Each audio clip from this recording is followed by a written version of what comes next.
Well, welcome back everyone to the Belfast Festive Whiskey Week. And today we've got the Rum Box. So we're just drinking rum. There ain't no whiskey. It is not whiskey. It's not like whiskey. It's just not whiskey. It's just rum. Lots of rum, and more rum. And if you're very, very lucky, at the very end of the show, there's rum. So, don't be expecting whiskey today.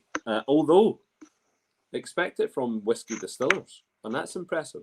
So we've got at least 2 bottles here from whiskey distillers, and actually 2 from Northern Ireland, based up here, Cologne and Copeland. Okay, but for those that have the box, we're going to kind of work in a different order.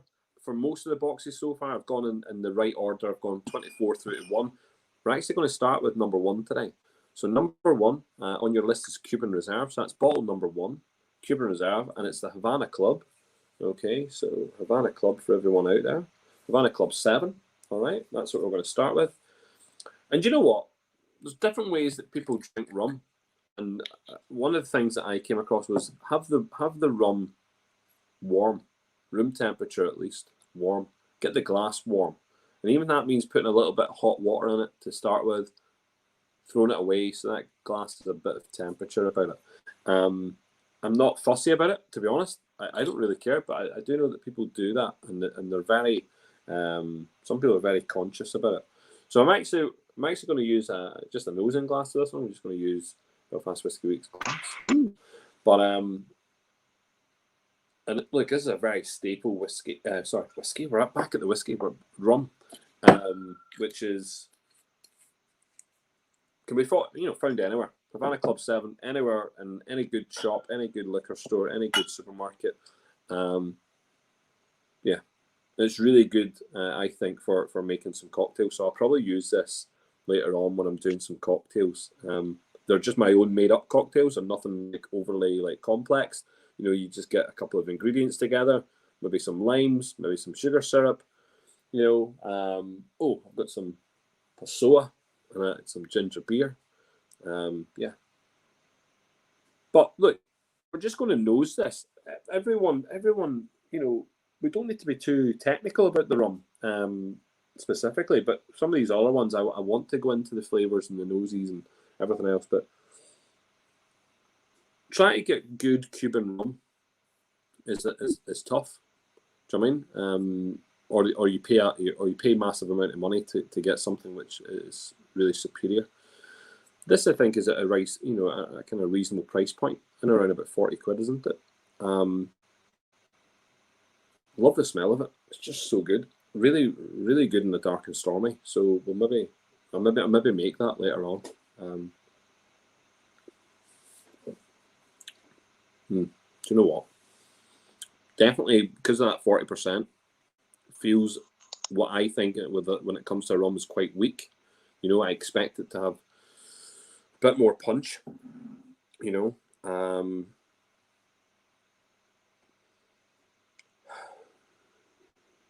Try to see if it says anything interesting on the labelling. Just one of those things that's just, yeah, we're aging it. Yeah, we've given it, but actually, because it's aged at 7 years old, it's, to me, it doesn't taste like an aged rum. To me, it tastes a very, very young rum. Something that actually, I think, as I said, is made for that high-end kind of cocktail that you're going to purchase in a bar. Not necessarily for me, and it wouldn't be a drinking, sipping whiskey. Whiskey. I'm going to keep saying whiskey, which is why you need to keep on reminding me it's rum. Just rum, rum, rum. Don't mention whiskey until we talk about the distilleries. It's just rum. Rum all day. Yeah. Funnily enough, I was talking to Jarlath Watson from Ecklandville. They said they actually made some rum down there, but they didn't bar put out. So I'm interested to know that some distilleries are doing this process here in Ireland, that they're making rum, seeing what it's like. Obviously, the likes of Cologne and Copeland have bitten the bullet and put some out onto the market. What do we make? What do we make of that, Daniel? It's okay, isn't it? It's an all right drink. Yeah, we used to work in a bar here in Dublin, and we used to make our mojitos on, say, the 7-year-old versus sort of just going for the basic Bacardi or the Bacardi. what's the one, the yellow label? Is it like 3-year-old or something like that? So Yeah. like it would be it's a cocktail rum, but it's not your sort of getting smashed rum, but it's not your sipping rum. It's sort of in between, I think. Yeah. Does that make sense? No, totally. So yeah, no, you're quite right. There's a level of difference between the 3-year-old and the 7-year-old. So I think that's really important, Daniel. Is that you know you're the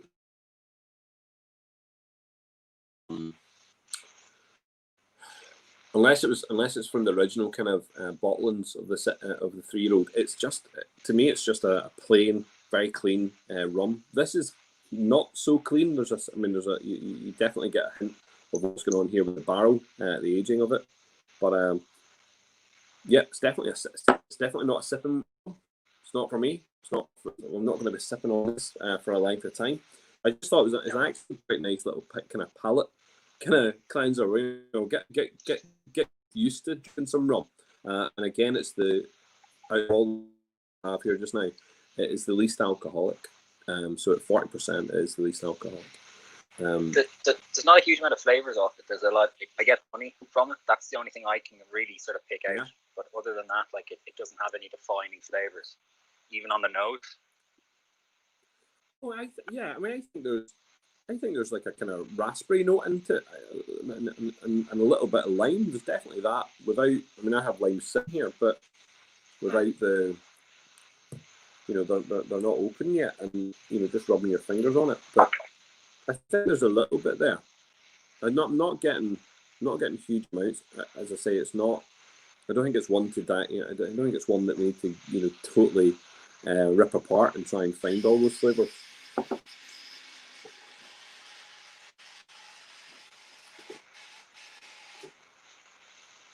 That was interesting. Your pork belly on fire, is it? No, my pork belly should be okay for an hour and 5 minutes. But there's a game here. I don't know if I can show everyone, but it's a game, and it's called. I think it's there we go. Called popcorn popping, and what's this, right? Watch and ready. See if it works, right? It's actually quite fun.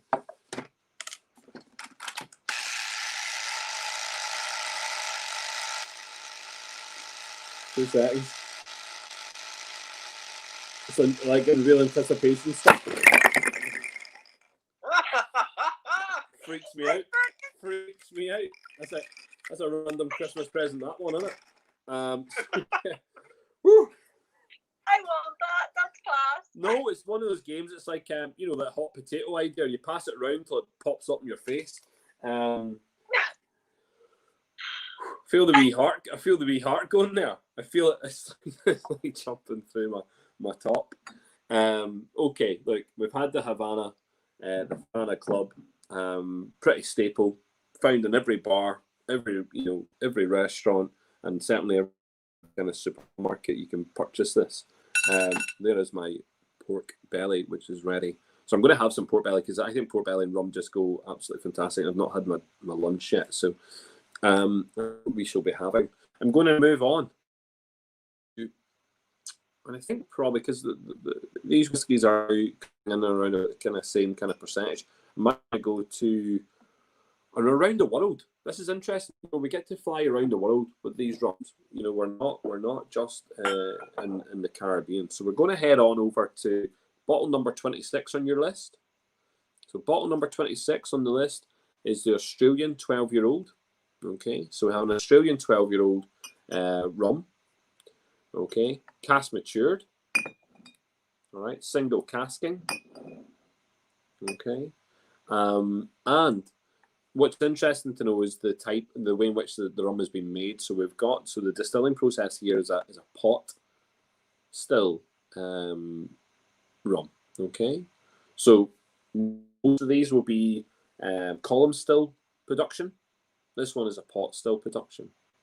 Okay, so we've got Australian 12 years old green label rum from the Cadenhead range. Okay, so I'll show you that picture there just now. Okay, that's what it is. All right, 366 bottles of this. Okay, that's where we are, 46%. And I like this. You know, the guys at Cadenhead are very, very smart. You know, they do this. As much information as possible. They give you and they tell you, as I say, it's interesting to know where the production level. So that's what we're going to go on to, and I think that why not nip across to Australia and get a wee nip.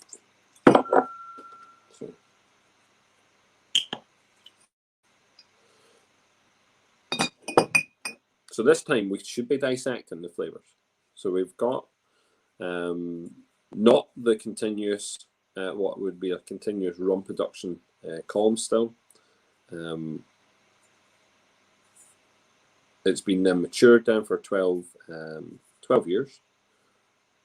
It doesn't tell me what cask it was in, but I'm going to just assume that we're using some sort of bourbon cask. I'm going to assume that. You know, usually it would tell you if it was something else, you know, if it was a different type of cask. So the fact they haven't ahead and mentioned that. Wow, lots of kind of that kind of petrol note, but like a really strange red diesel or something going on there. Is it? You know, it's like, you know, illicit fuel that's being used, and very, very potent, like really. Whew. Lots of flat polish. Sorry. Polish. Yeah, like, polish. Yeah, like boot polish, like that brown boot polish that you would get. Yeah, and like you're going to have to dig deep here, but you're going to find some really spicy notes in there, like real spice, like a really hot ginger in there. Hot ginger. And yes, you're quite right. I quite like that analogy. You know, it's the boot polish. It's definitely boot polish. This will be this is slightly unusual. Like I don't actually think I've come across a rum that smells like this.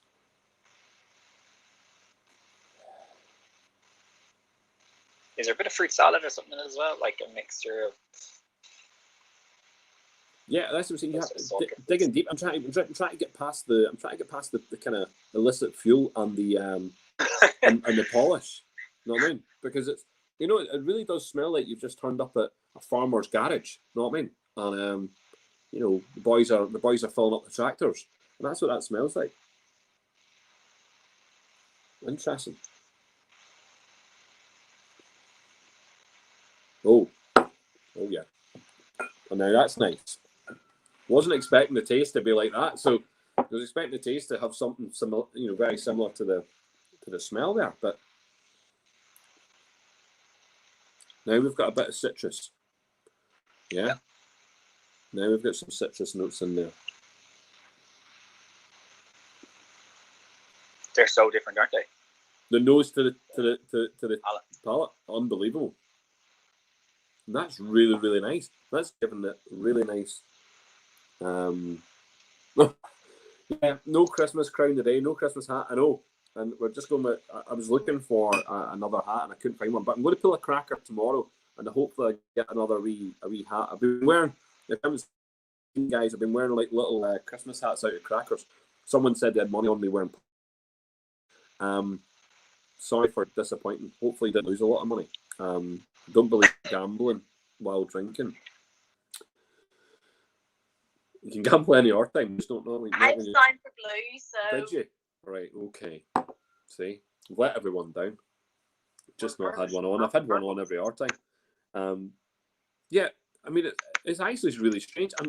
When I'm nosing it, I'm like, I don't know if I want to drink it. You know, because that is really. I mean, you never want to. You know, you've got your brogues on. You don't be thinking about that. Given that it's quite therapeutic, you know, polishing up your brogue. Well, actually, I don't mind, and I don't mind the smell. But I'm thinking, do I want? Not. Thank God I'm not shoe polish. Citrus zest coming through here.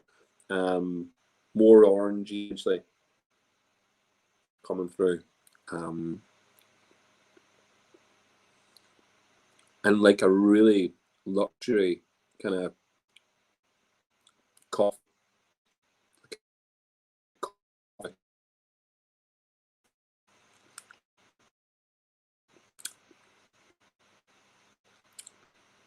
But there's that big.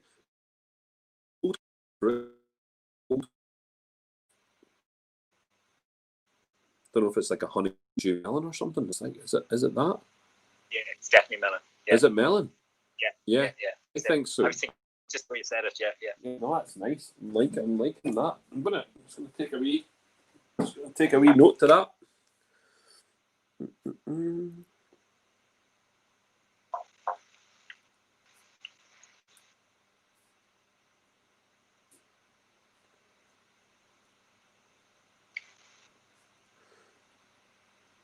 I'm liking this because I haven't tasted this before, so this is good.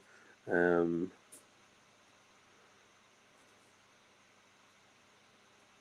I ask, Paul, what your thought process was whenever you were compiling the 9 rums, like how you actually went through the choosing process of which ones to include?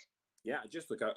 I'm pretty damn bored with what we have on the market, so I just went looking for things that we just wouldn't normally go and find. So yeah, I don't know about you guys, but I bought a bottle of Australian rum. So I just thought, let's do that. And again, looking at, I'm pretty confident with the Havana stuff. It's there. I purchased lots of it. Obviously, I wanted to include 2 from Northern Ireland specifically. That was very important, you know. So the fact that we're producing here, and then some favourites. So I've added 2 of my favourites. You know, we've got Jamaican rum, we've got Guatemalan rum.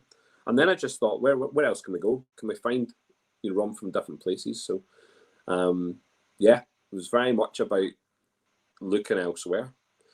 I suppose, funnily enough, I don't actually have a rum of my favourite type here. And I really should have thought about that more. I don't actually have any Guyana rum, I don't think. No, I don't have Guyana rum. And I think that well, do you know what? It's maybe because I drink it all the time. So, I don't have any Corona stuff. I don't have any. Maybe I could have put that on the menu, but everything else, that's Guyana rum would be like a staple. Jamaican rum staple, Cuban rum staple. These are ones that we're very used to. I just thought, let's go out there and try something different. But it's a good question. Really liking that taste. Really liking what's coming across there. And the finish, do you know what? There's definitely a savoury kind of note going on. And I'm trying to gauge what it is.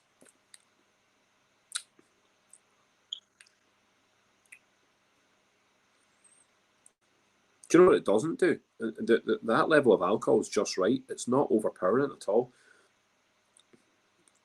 It kind of lingers slightly on the top of the top of the palate. Kind of has a lovely warmth about it. A genuine comforting warmth. Nothing less than that. Very comforting. Yeah, I like it. Again, orange. There's orange in there, in the taste, on the finish. Is that citrus, that kind of citrus orange, rind, which is there. Yeah, I like it. There's definitely a savoury note on the finish also. I just don't know what it is, but it's like meat. It's like a meaty, savoury kind of note. I like that. Daniel, what do you make of that? I mean, what's your thoughts on it? I didn't like the nose at all. Like, actually, when I first nosed it, when I first cracked it, I was like, oh, it kind of reminds me of cologne. Then as you start to actually get into it, it's really, and that's why I kind of thought then with the stills and so on, would that have had an influence? But I find that that polish note on the nose is way too overpowering. But when you do get past that and you kind of have a sip away in it, it actually is quite pleasant. What did you say the ABV was? 46%. 46. Yeah, because there is a bit of a spice to it. Did you find that at the start? Yeah. It kind of goes away then towards the end. It doesn't linger in the finish, I don't think. Yeah, and I'm not 100% sure what that spice is, you know. But there's a spice on it. It's just very hard to pinpoint the exact the exact spice flavor there. You know, whatever that is, that spicy note. I don't know if I'd reach out and buy it. No, I I'm wouldn't. glad I experienced it. Yeah, I wouldn't. I don't think. I'm not sure if I would go back to it. I'm actually thinking in my head, and seeing you start, you know, particularly when talk about rum more than whiskey, but definitely with rum, that I like to make cocktails. So I like to have cocktails and rum. You know, if I can find rum that goes well with certain flavors that I like in a cocktail, then that's what I'll do. You know, so I'm thinking in my head. Do you think that one that you guys are currently trying would work well from a mixology perspective? Would that maybe suit it better as opposed to drinking it straight? I'm thinking it might just kind of work well with some of the ingredients I might have. I'm trying to think if it might work well with. I've got orange bitters here. Maybe like that might just, you know, enhance that. I'm thinking, you know, do I do something like a spicy? Maybe that would appreciate. Even like a dark and stormy, that kind of note in there might be just right. You know, maybe it is that citrus rind that might help in there. Don't know. I'm going to experiment. I'm going to try. I'm going to try it in a cocktail at least. You know, try and give it some time. I'm actually just going to turn my oven off before it does go on fire. Daniel, thanks for reminding me. Just in case he's give me a sec. So that's one thing I do notice sometimes with rums. They don't necessarily always work as a pure sort of just straight drink, but whenever you put them into a cocktail, the flavour profiles work really well with that balance depending on the cocktail, but they're not necessarily rum that you would pick up to drink straight, so to speak. Yeah, like I wouldn't know a huge amount about rums. It was actually only this year. It was actually trying blending your own there this year, and the two that Copeland included in their pack during Belfast Whiskey Week. And even by tasting those ones and the kind of a few ones over the last few weeks, just with family and friends and stuff like that, you do notice that there are certain ones that you can say I could definitely imagine that on its own, and I can envision it what would be like in a cocktail. Yeah. I'm sure you know yourself. Like there are some that are just like they're like whiskey. You know, there's delicate flavors that'll just get lost in a cocktail, regardless of the price point, regardless whether they're expensive or they're cheap. Yeah. Those plantation ones are consistently good, you know, and there's quite a different flavour profile between that plantation range as well. Yeah. So that seems to be a good go-to. I don't know if that's on the list. I haven't got it, but maybe it is. Yeah. But that's the thing. Sometimes, you know, a gin or a whiskey can be amazing by itself. You know, it's one of those things that you pick up. You know, same with rum. You love it as a single drink, but whenever you put it into a cocktail, it's lost. It doesn't necessarily work. So it is a thing about understanding the appropriateness of when a certain drink works in a certain way. Yeah, I find that as well with like a lot of cocktails that you might have rum in. You're going to have like pineapple, like quite sharp notes, like pineapple fruit and like apples and stuff like that. And sometimes again, we're going to talk about like some intricate and delicate notes. They do kind of get lost by the sharpness of it, where like sometimes happens as well, I suppose, with whiskies if you have like a sour or something like that. Whereas an old fashioned, obviously the whiskey can often retains more of its original flavour a little bit. It's just sort of diluted, chilled, with a bit of bitters and stuff like that. We're gonna move on to your bottle number 27. So bottle number 27, which is a Mauritian rum. Okay, so we've gone to, where is that? Africa? Yeah, Mauritius. Yeah, island off the east. Absolutely right. So lovely tiny little island in the middle of nowhere. You know what I mean? Sure, why not? If we can make rum here in Ireland, we can make rum in Mauritius. That's all I'm saying. So this is what did I say? This was 9 years old. Sorry. Oh, 7. It's 9 years old. I actually had 2 bottles. And I think what happened was when we wrote this tasting sheet, I was thinking about the 7-year, but it's actually a 9-year-old. So you can change that on your tasting notes. It's a Mauritian 9-year-old. Again, 46%. Okay. I'm just updating that. So again, 46%. This time we're using a small column. So a small column, not a big column, small column. My brother-in-law's called Column. I wind him up about this all the time, but he's a big column. We're using a small column here. I think what's interesting is that we didn't even really talk about in the Australian one. We didn't really talk about the color, but you know, the color of the rum in the Australian one was, you know, really, really dark. You know, it was a dark, lovely dark color. That nose is mental, but it's calming down. It's calming down on the Australian. The Mauritian one, really pale. You know, really pale looking. Actually, there will be a similarity in the paleness to the Cologne one when we come to that. But the nose is so much different, isn't it? Jeez. Like a spice market. Here, oh my God, spicy. It's like spice has gone into a spice market in like a souk or something, or Yep. Morocco. Yep. Mint, a kind of mintiness going on there. That's mad, isn't it? Yeah, that's lovely. Do you know what it smells like? It smells like, you know, Aquafresh. You know, that initial one where you put it on the toothbrush straight away. You know, or like a Wrigley. You know, like an old school Wrigley chewing gum. Yep, that's nice. I like that. But the spicy, what's the spice? Lots of, like, as if it's just ground spice. Like you would, like you walk into a shop and you'd have the spices there in front of you. Really? Sounds like a chemist. You know, like a chemist that has not just the medication, but they have all their bits and pieces, like your washwear. What do you call them? Body wash and fragrance and stuff. It's like a hodgepodge of smells. That's mad. It's strange. I really like that. That I wasn't expecting Mauritius to give me that kind of stuff. That's good. We're going to have to drink that. I'm going to try and drink that. 2 seconds. I'm on the spices and then, you know, chewing gum. People are going to think I'm mental when I'm reading that back, but it's definitely, yeah. I want to taste. I'm going to go in for a wee taste here. Oh my Lord.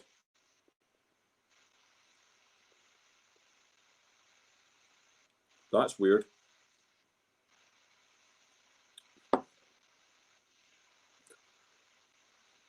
Really creamy. Yeah. Like really creamy. And it's like, do you know what, Daniel, I'm going to come back to just what you said there about the pharmacy.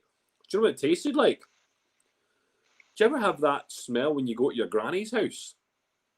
You know, your granny's bathroom with the lavender? No, like with the kind of lavenders and the, you know, whatever those spicy, you know, whatever kind of like those kind of like herbal kind of notes that they're using for their cleaning products, yeah?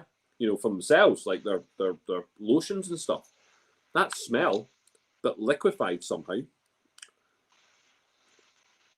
Do you get dentist? Oh, yeah, I mean that's the same thing, isn't it? Your granny's bathroom or the dentist, it's the same place.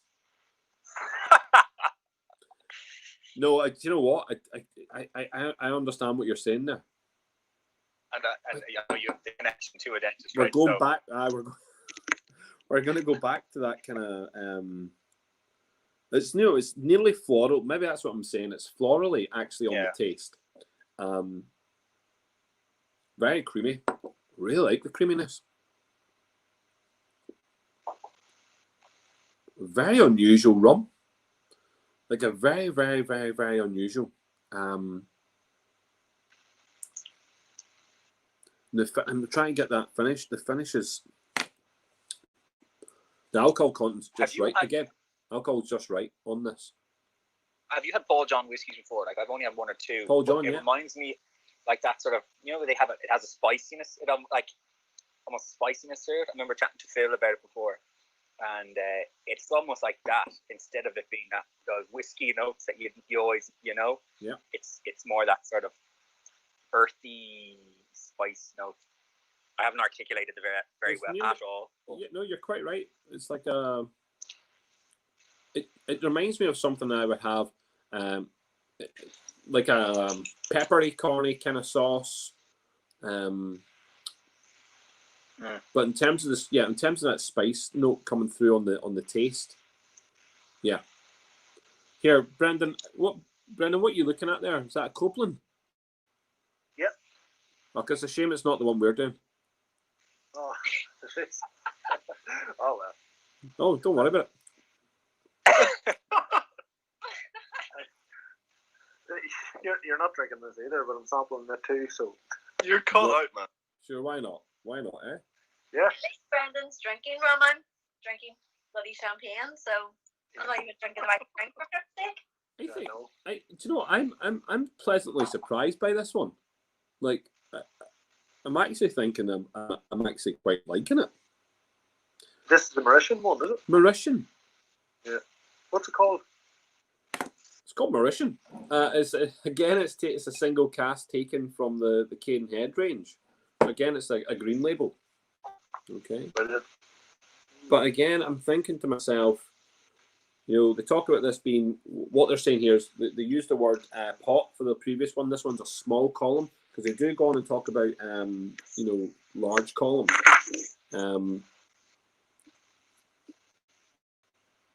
There's a tasting note on the back of these bottles, Daniel. They give us tasting notes, and I was just recapping there on that. I'm trying to think if we find any of it. I don't know. Yeah, I don't want to be led by that, so I'm not going to lead myself by those tasting notes because I think actually what we've come up with is slightly better tasting notes. Definitely funnier. Yes, very much so. I've got spice, massive spice market going on here, on the nose with chewing gum, and then I've got a creamy palate, floral creamy palate. And a finish which has some sort of spice, and I think it's kind of a pepper sauce. At the very end, once you've had a steak with pepper sauce, that kind of coating that's left from the pepper sauce, and yeah. Just the nose. All I can get now is, you know, when you've had your dental appointment, your checkup, the dentist or the nurse gives you it's like the purpley pink liquid to rinse out your mouth. That's it. That's all I can get from it now. Brilliant. That's all I'm getting. That's not a great setting. No, that's That doesn't sell it. we No. definitely need smell-o-vision right now for that. Right, I'm gonna serve my I'm gonna serve my pork.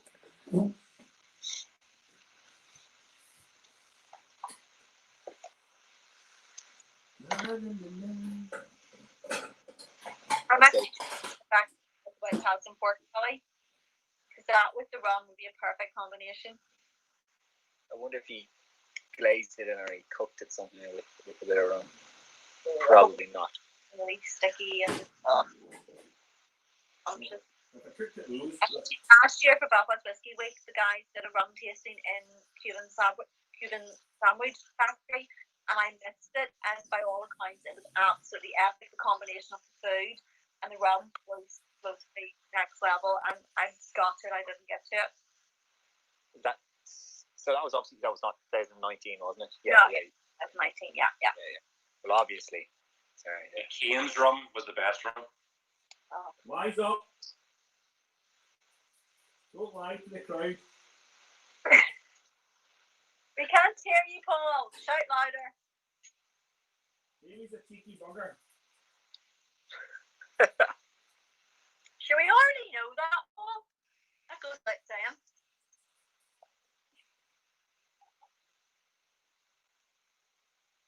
Okay, I need to behave myself. Yeah, this is all being caught. There's evidence.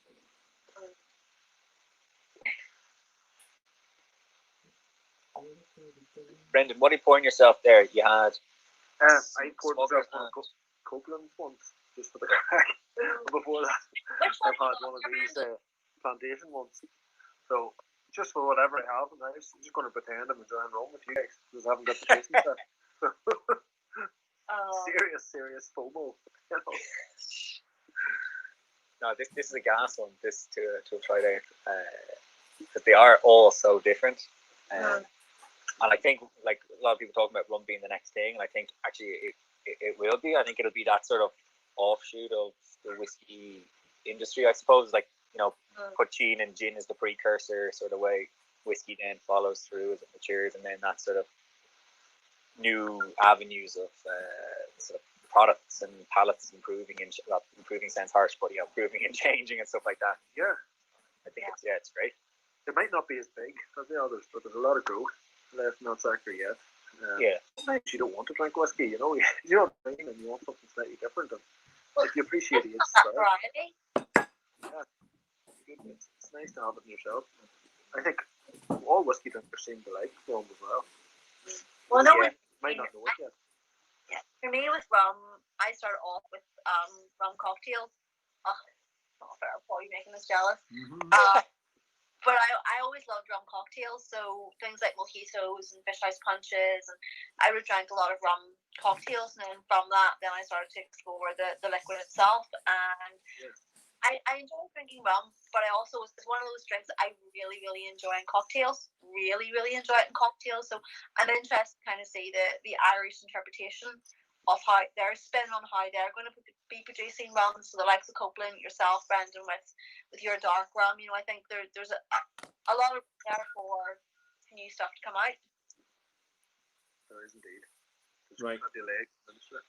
Well, here, I'm so sorry that I had to go and grab some food there. I was starving. And Jamie, you're being a wee bugger there, talking about our 2019 whiskey festival where we had a rum evening which had food that complemented it. So Cuban food, lots of spicy food and stuff, lots of meat, and plenty of great rum. And yet, out of all the rum we tried that night, we had one bottle from Tesco, and it was called Kane's Rum. I bought it obviously because of my name. That was the worst thing I ever did. It was really bad. It's my worst purchase ever of alcohol, ever. Well, no, definitely worst purchase of rum ever. It was really, really bad. Like, shouldn't have been as bad as the Pokes. Really. Louise? What did you just say? That was Louise's first tasting. As bad as the Pogues. The red bottle, that's just that thing was, it's horrendous. That was your first tasting in Belfast Whiskey Club? Yeah, that was. Nearly didn't go back. Back, Brendan, I'll be honest with you. Horrendous. The Pogues in the black bottle is great. The Pogues in the red bottle just missed. It missed it. Yeah, no, I'm talking the red bottle, not the black one, the red one. Yep. Oh. Louise, you had a good introduction to Belfast Whiskey Club with Dingle. Yeah. Well, yeah. Well, you see, that was Belfast Whiskey Week as opposed to Whiskey Club, but that was a good one. That was a good one. So. In fairness, that rum night was absolutely amazing. My first time really trying rums, but that Kane's rum, Paul. Let's not talk about it actually. Really bad. Really bad. Super bad. Really, really, really bad. For the Dingle Whiskey Week, that's what saved it. We're gonna up the ante here, okay? We are gonna up the ante. We're gonna go to bottle number 25. So bottle number 25 from the Dominican Republic. Okay, so that's our fourth rum that we're going for. Bottle number 25, Dominican Republic. Smells good. Let's get this right. This is 11 years old. Watch yourselves though. Comes in at 55%. Okay. So straight off the bat, big hitter. Okay. Lots of alcohol. All right. And this is using, again, we're talking about column still here.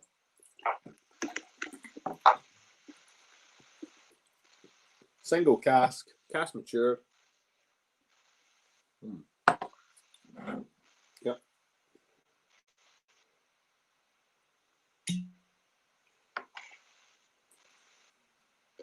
I'm excited for this one, actually, to be honest. The colour here, the colour. Was it good? It reminds me of whiskey on the nose, like genuinely. Well, it's a nice colour. This one's a big, deep colour, that one. Yep, liking that. Oh. Interesting enough, whiskey. but it's not. It's a rum. No, you can see the distinction there between maybe a couple of whiskies we drunk recently. That nose actually has got a lovely wee spice on it.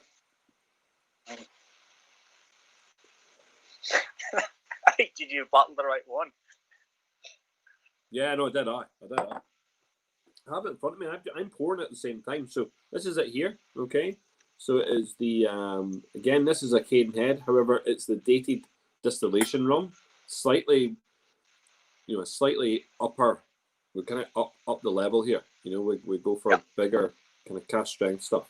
So the dated distillation rums.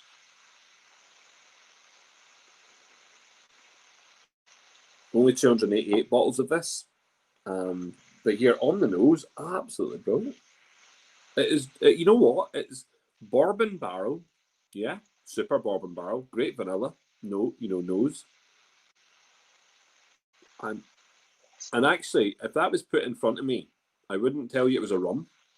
If I was at a blind tasting, a whiskey tasting, I'd think it was a whiskey because of the way in which it's coming across. You're quite right, Daniel.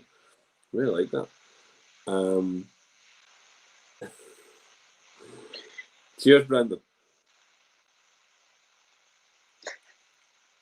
Oh my lord. Now that's easy to drink. Very easy. 55% alcohol. And yet I'm just taking a whole mouthful of creamy goodness.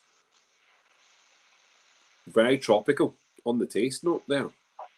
Like really tropical.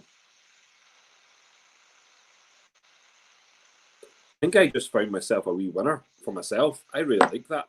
That is proper, fruit punch on the taste. So the nose, 100% is this vanilla, and it's for those that like vanilla. You're going to be all over that. The palate, big tropical burst of fruit. It reminds me of a virgin oak cask, where you get loads of toffee and vanilla, and word is original, all those sort of notes, a bit of a saltiness. That's actually what it reminds me of. I was trying, what was I supping on last night? Single grain from Great Northern. It's only 3.5 years old, and it's in a Virgin American oak, but it's just full of those notes. Writer's Tears, the Middenara cask, cask strength. That's the same as well. It's just all those notes, and that's bourbon cask, is it? This is bourbon cask. There's nothing. Nothing going on here other than bourbon cask. But here, the finish is great. The finish is just this. It is. It's not that deep melassa. It's not that, but it is lots of sugar, lots of sugar, and it's that So sweetness stays. Sorry. Is it a lighter sugar finish as opposed to kind of that deep? No. It's like it's brown sugar, yeah, but it's not like a thick. It's not like a thick sugar. It's a very subtle sugar which kind of rests at the back of your tongue on the finish. It just complements that vanilla coming through. It complements really what I'm talking about is like tropical fruit. If you think of a tropical punch that you've been given or a tropical fruit salad, that's what's happening here. Lots of fruit there. It sounds really nicely balanced. This is a good rum. I'm liking it. And see, oh my god, 55%. I'm telling you, it's just drinkable. Drink this all day long. Just drink. I don't get a lot of those tropical fruit notes. Right. I get more of all that vanilla side personally. Still coming through on the taste? I just can't get that tropical side. Like if you're making, so zombies are one of my favorite cocktails, and I find that you'd be throwing this in as your overproof, and then you'd probably be using like a fruitier rum to give you that sweeter side with the pineapples and stuff. I think this would be your stronger rum to put in.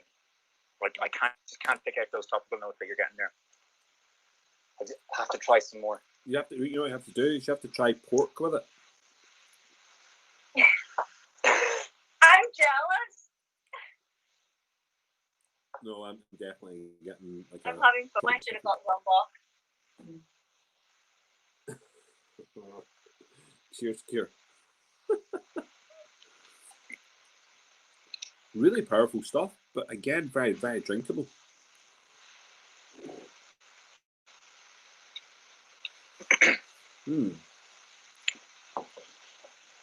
I find that one really tasty, man. That was a good selection. That one, I like that one a lot. You happy with that, David? Yeah, but for some reason Nicole doesn't think the same, and she's got quite the nose for the rum in our house. So I don't know what to think. I feel like I'm on the wrong side of it then. It's too whiskey.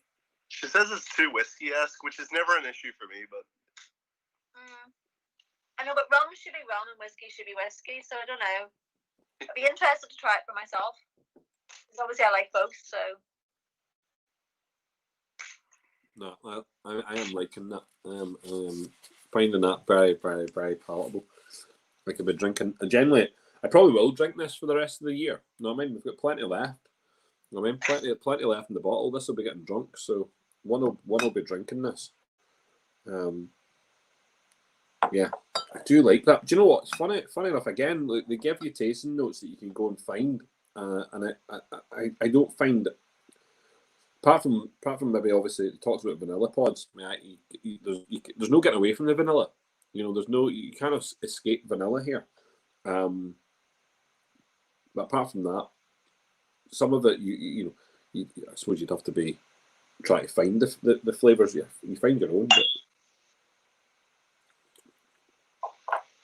But I like that. There's even a sourness on the palate, which is really, really nice. Oh, I like it. I don't even know what it is I like about it, other than the fact it's balanced. It's vanilla. It's woody. On the nose. It's spicy.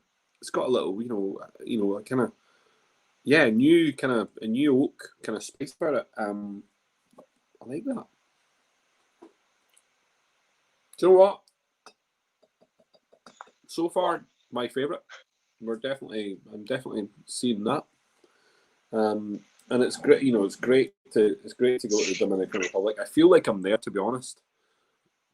I'm looking outside. I'm looking out the window, and it's pissing down, and I'm thinking to myself, that's where I want to be.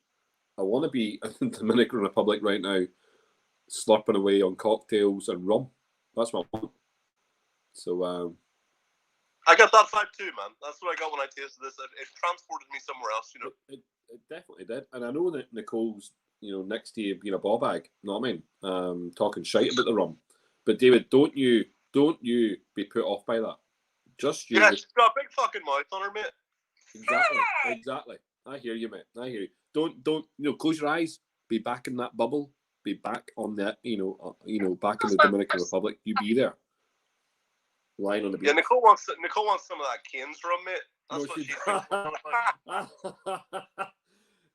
she definitely does not want that as bad stuff. That's she says she's glad Louise has her back, man, but I don't know. Always. Oh, brilliant! Absolutely brilliant. I'm gonna eat a whole plate of pork belly. Okay, Paul, you need to stop rubbing it in about the pork belly. It's not fair. So good. No. It's from Marks and Spencer's. That wee pork belly set from Marks and Spencer's. Absolutely brilliant. Really, really like it. Okay, so I'm going to move. I'm going to tell him to get some. That's it. Tell me. Honestly, it's great. It's great stuff. I'm going to kind of stay on that level. I think. I think we should mix it up. I think we should try. We'll go for a local homebred one. We'll go for that. We'll go with the Copeland. Okay, so Copeland is number 31. Okay, so number 31, and this is their new one.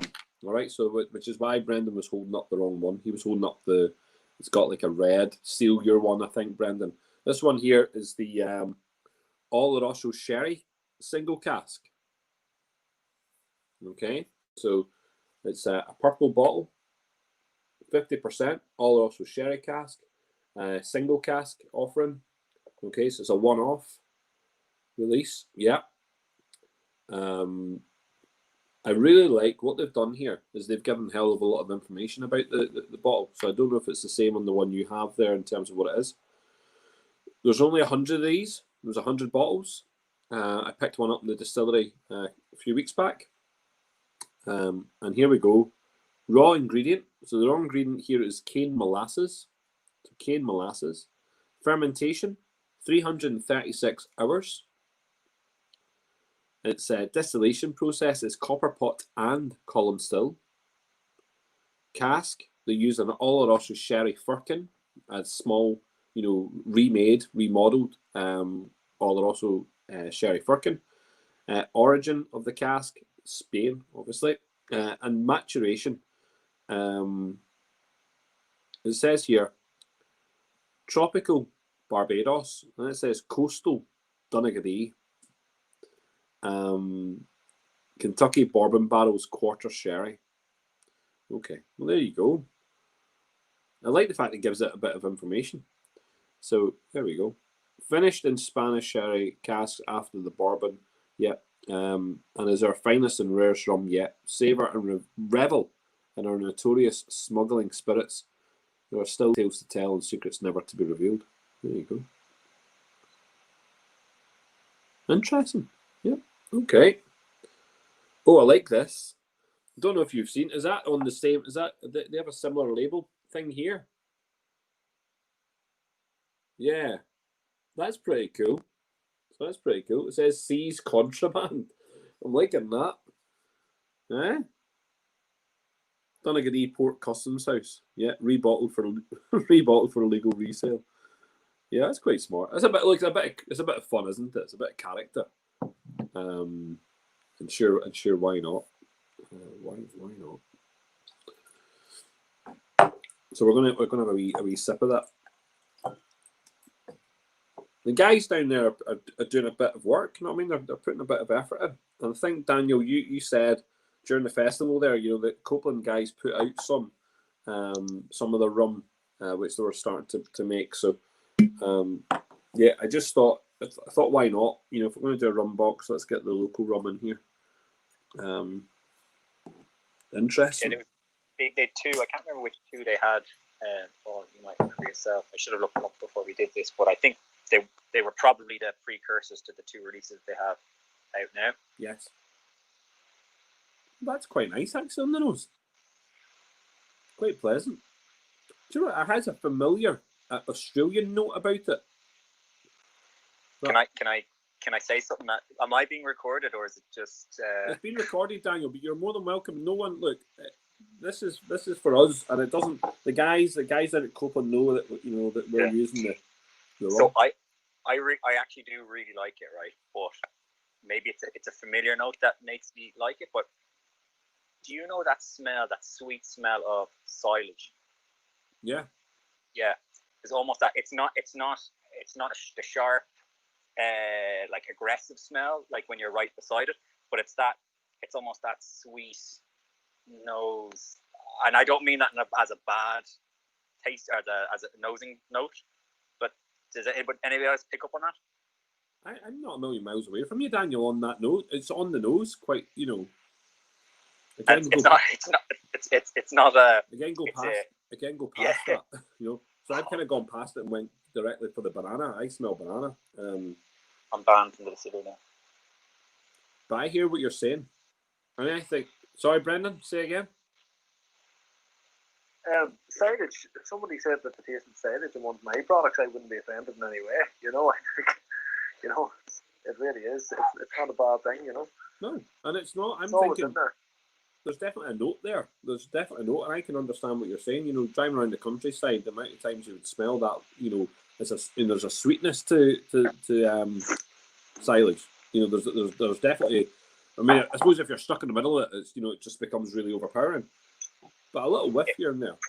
It's the anaerobic process, I suppose, isn't it? Yep. You mean cleaning out the silage pit at the end of the year? Which isn't the worst either, But then I definitely get banana. I'm getting banana on the nose. Yeah. Even like a kind of even like maybe even a mango or something, like a kind of ripe. It's lovely. I really like this. Yep, that's good.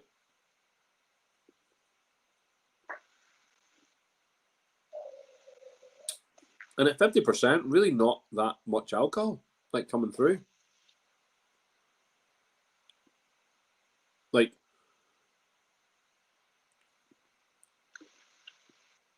in fact, I'd be hard pressed to tell you that that's got more than 40% alcohol in it. That's smoother, and I don't like to use that word, but smoother in terms of the ABV level than the Cuban at the very beginning, I think, which was 40%. Yeah. That's what. Very much so.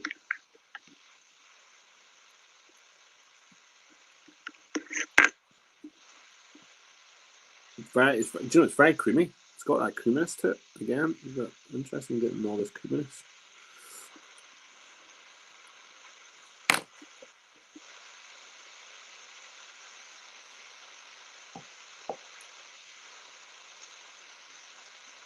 Do you know what? I'm definitely getting that, and it's just around the edges of the tongue. I'm getting a spiciness that I wasn't expecting.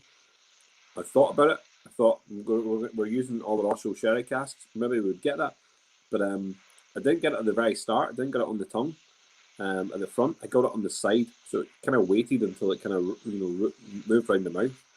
And it's not overpowering spice as well. It's just a very, very, very, very faint spice on the side of the tongue.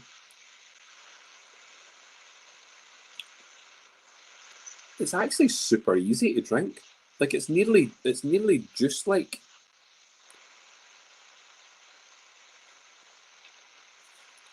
And I'm getting coffee. I don't know if you're getting coffee on the palate. I'm getting like a coffee, like a kind of close to like a kind of cappuccino kind of style.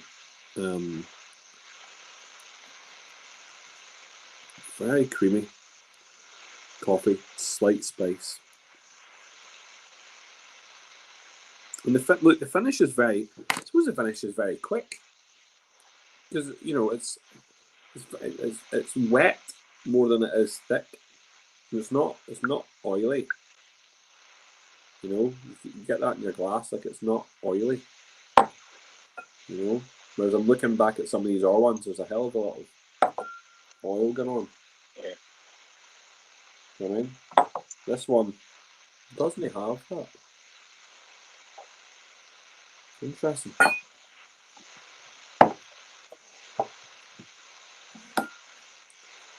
Yep.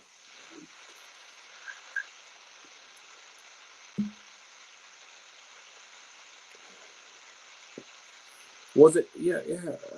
I was expecting it 50%. I expected it just to hit me. Do you mean? Because the Dominican Republic one had a bit of room for it. Brendan, you have the overproof there. What's the overproof? What percentage is that one? It is 57.2. 57.2. It's a bit more than that. Yeah. It's good stuff. Yeah, it's sold out on the website. The order us a single cask there, actually.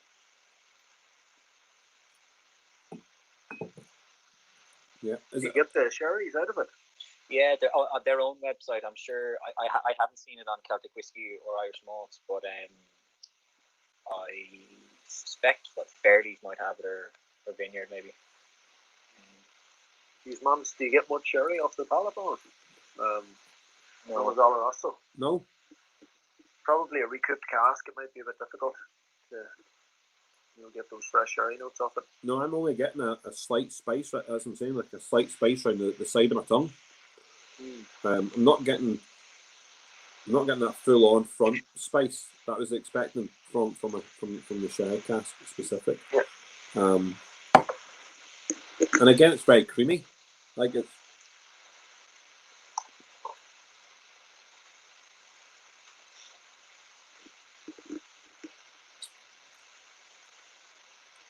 I probably would not use this as a sipping whiskey. And again, if I went back to the Dominican one, which it's just like a very good whiskey on the nose. This one here, can't see myself drinking that, as a sipping whiskey. I'm definitely going to have to mix that with something.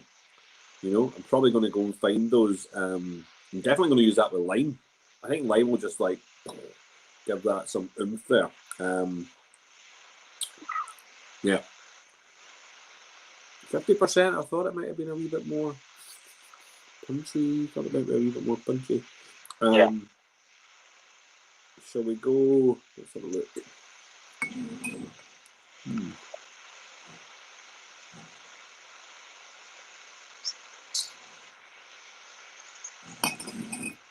I think maybe we go on to bottle number.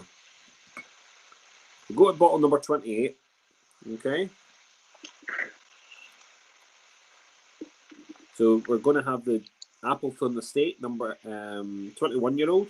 Yeah, 43%. All right.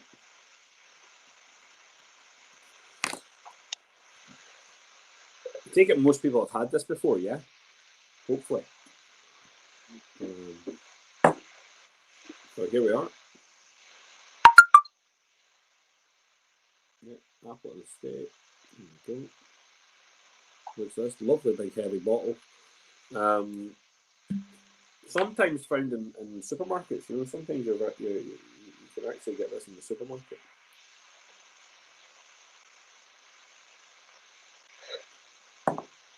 Paul, I'm going to put you on the spot. I have a question for you, and maybe Brendan will probably have a bit of insight here. And Louise, but what is there a definition for rum? Like, obviously, whiskey has its own definitions per country, and we won't get started on how the definitions may or may not be right.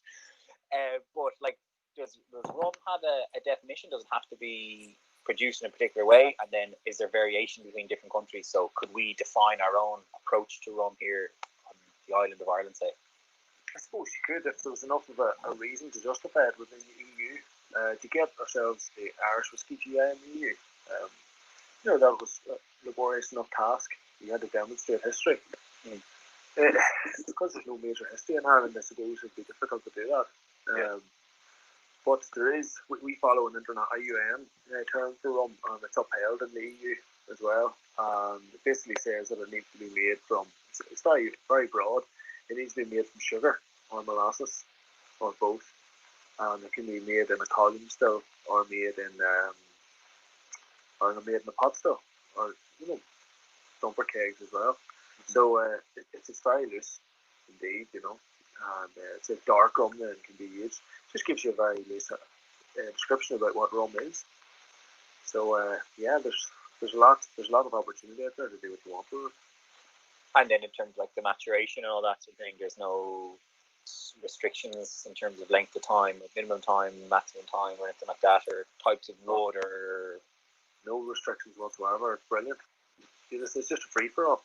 It's really experimental, like really like as an experimental liquid. I'd say it's quite phenomenal. It is indeed. I'm seeing in Ireland at one stage we were drinking more rum. At the height of the whiskey, production in Ireland, we were actually drinking more rum than we were whiskey. Right. It was being imported so cheaply, yeah. Jeez. Just went on to discover this recently. Talking about it. And like, the amount of rum that we were drinking here was phenomenal, and it was just getting imported, coming into Cork, for instance, before it went back to England. And was there a lot of maturation in rum casks or anything like that? Yeah, like I'd say a lot of the time people think of sherry and stuff like that, and ports and the fortified wines and just standard wines and stuff coming across. But they were indeed, and it's a lot of the time, molasses was stored as well, and what did they have to store then but casks? Yeah. And you can imagine finishing a rum in a cask, you probably held molasses beforehand, so you're getting these real bold, molasses-heavy rum casks. And in fact, Acklandville, whenever they had their the whiskey finished in the port or in the rum casks, that rum that they I forget the name that they got, but it was actually what they used to do. The inside of the casks actually held molasses as well, so it was such a full-bodied heavy rum that they were using to store their whiskey in. I don't know if any of you are lucky enough to taste it. Like it's full on rum. Yeah, absolutely. But good series of questions there, Daniel. That's good questions. And I think it's very interesting that we can experiment over here. Making rums. Sure, why not? And then be able to label them as rum, which is really good. As long as we follow the the guideline of just using sugar. Sugar, go for it. You know what I mean? Make as much rum as you can. What about, and actually, Daniel, you know, again, Finon has done a wee bit of research there on whether or not we were using rum casks to mature whiskey in. Yeah. I think just like any casks that were coming through the ports were being used. I'm not 100% sure about rum continuously, but obviously like Malaga casks were being used. You know, Madeira casks were being used. All these casks were being used, even, you know, quite specifically in the north. You know, they were using it.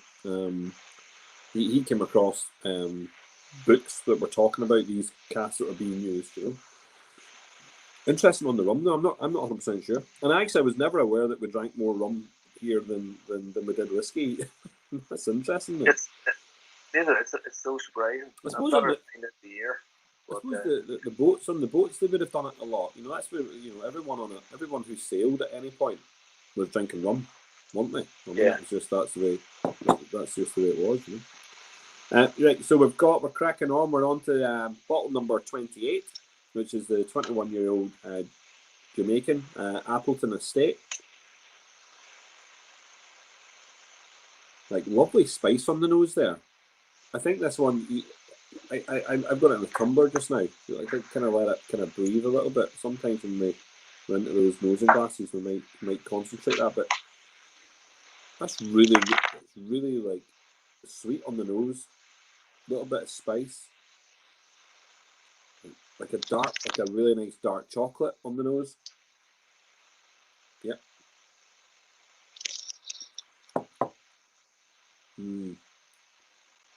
See, the taste of this one always reminds me of my granny's house with the cooking that she would have done. She made all these, you know, fruit loaves. There's just something about these fruit loaves that reminds me of this whiskey. Rum. But yeah, and this is a go-to for me. This is a go-to rum. This would be, okay, it's a little bit, I suppose people would say it's expensive. You know, it's about 120 odd quid a bottle. But it's a go-to one. It's very luxurious. It feels very luxurious. It has that, you know, it's blended at the end of its, you know, at the end of 21 years. In fact, at 19 years it blends. So 19 years it goes to a blend. They blend the casks up for a couple of years. But it just feels luxurious. It's got that it's got a little bit of creaminess about it. I like loving the chocolate on the nose. Yeah, there's sort of a chocolatey, oaty sort of nose, isn't it? You know, a slight spice, but not overwhelming. It's like a warmth to it. And again, it's only 43%, but it has that warmth in it. It's a warming one. Less like the Copeland, which wasn't really warming, even at 50%. This at 43% has a warming kind of finish to it. And actually a very, still like a sweet finish, but and it would be like a thick kind of finish with those kind of thick kind of sugars. Like that. I think I would like to see this at a cask strength.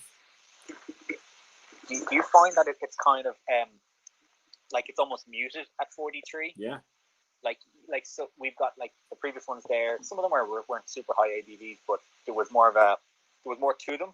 Yeah. Like even if they weren't necessarily the notes that you really wanted. You know, we spoke about boot polish and stuff like that, but just there's a little. It's just muted is the word I'd use. Totally agree with you. It's very muted. I definitely want it to be more in terms of alcohol, because I expect with more alcohol in there, it would light that little spice. It would go boom, lots of spice.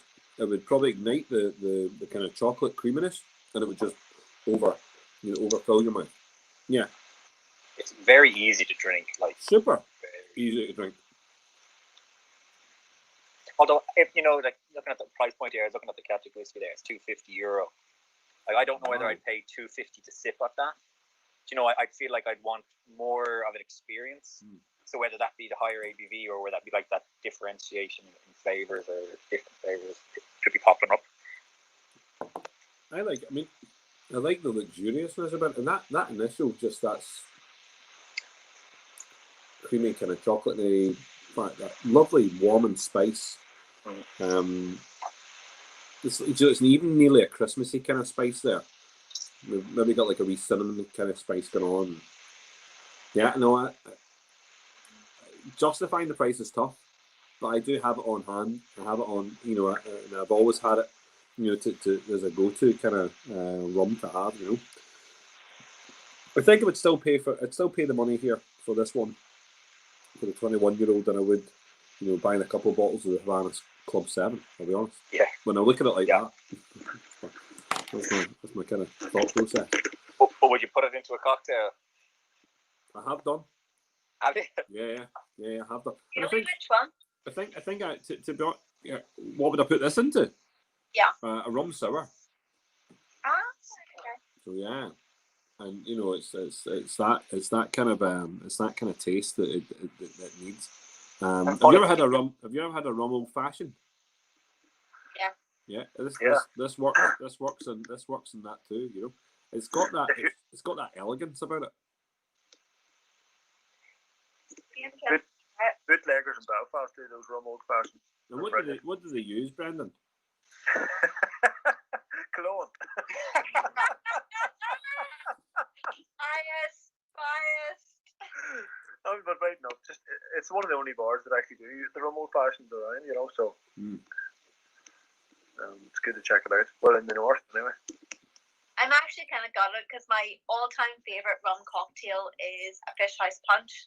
And it used to be there's a couple of guys in the Albany that did an amazing version of it, and it's changed hands, and there's been so much of a changeover in relation to the bar staff that they don't know how to do it anymore. Is that right? What about Ohana? Have anybody ever been down to Ohana in Dublin? Back when it opened, it was class. Just any rum they could get their hands on, they had it in there, and they're doing amazing things. And like I don't know if you go in and like all the staff obviously had their own backgrounds.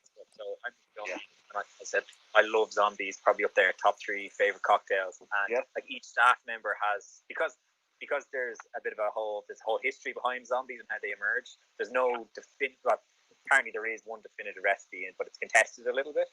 So everybody has their own slightly different tweak approach, and then some people will be using, you know, what is it, a light rum, a white rum, a dark rum, and an overproof. Or some people will be introducing different things like I don't know, I had one there and it had pineapple plantation rum, and I remember chatting to Doug before on Twitter, and he was suggesting throwing in the Teeling plantation whiskey into it just because it adds sort of a different element to it and stuff. Man. So, and everybody has their own different approach, but that's what I love about Zombie, as you say. Like it's one of those adaptive cocktails, and depending on your own sort of personal taste palette and what you enjoy, there's so many subtle variations of it. Like it's one of those cocktails I love exploring because there are so many different ways that you can approach it. No, here. I just want to go out now. I just want to go out. I know. I know. I just want to make cocktails, like loads of cocktails. That's what I want to do now. I'm in the mood for making loads of cocktails at some point. I'm thinking of what one to go next. I really like that one. Do you know, it's just great in the glass there. I'm going to leave that to back. I'm thinking. I think we'll go with the Venezuela. So we'll go with Venezuela. So that's bottle number 24. Okay, so it's a Venezuela, and again 55%. 13 years old.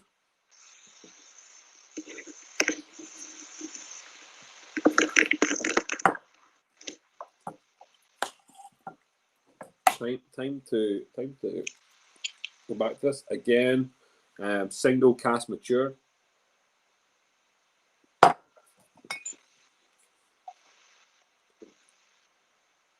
Oh yeah, and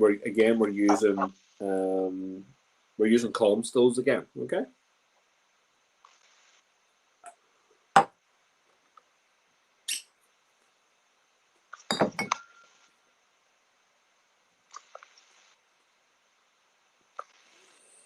Oh, big nose there. That's lovely. That's like pancakes. Like, again, the vanilla. Lots of lovely vanilla notes. I tell you, the cask is making a big difference here as well, isn't it? It's giving cask influencing rum super stuff. This is really nice.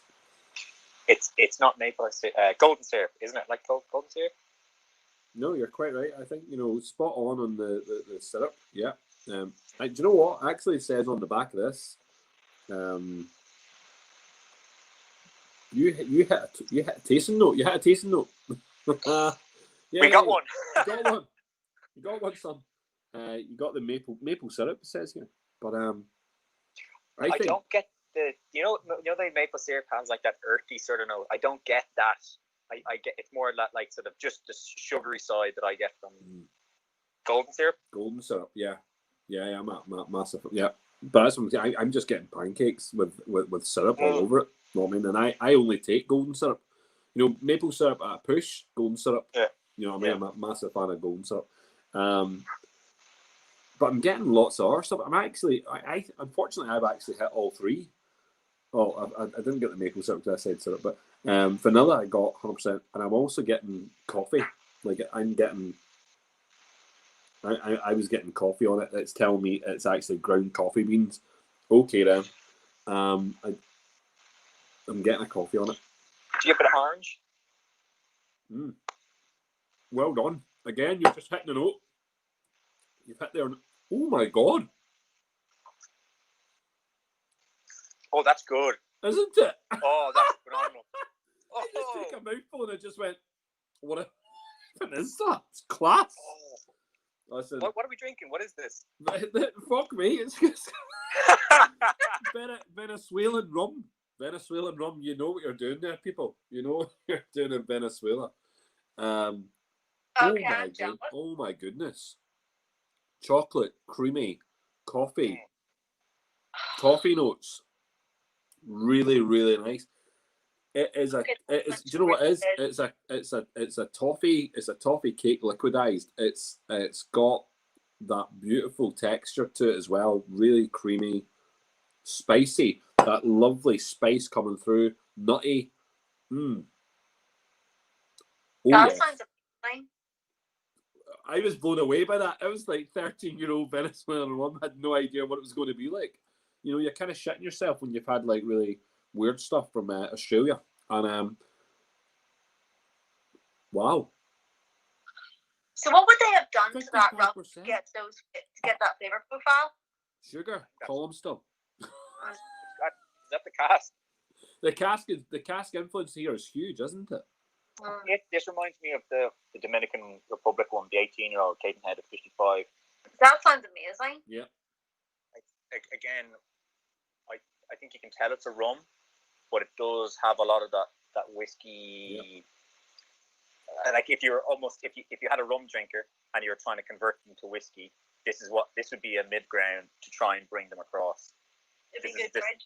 I'm not giving anyone any of it. But I'm not going to I'm not going to convince Sorry, anyone. I can't try to get a sample out of you then, Paul. No. Stuff them. Oh my god, David, are you there? Yeah, it tastes like an absolute party, man.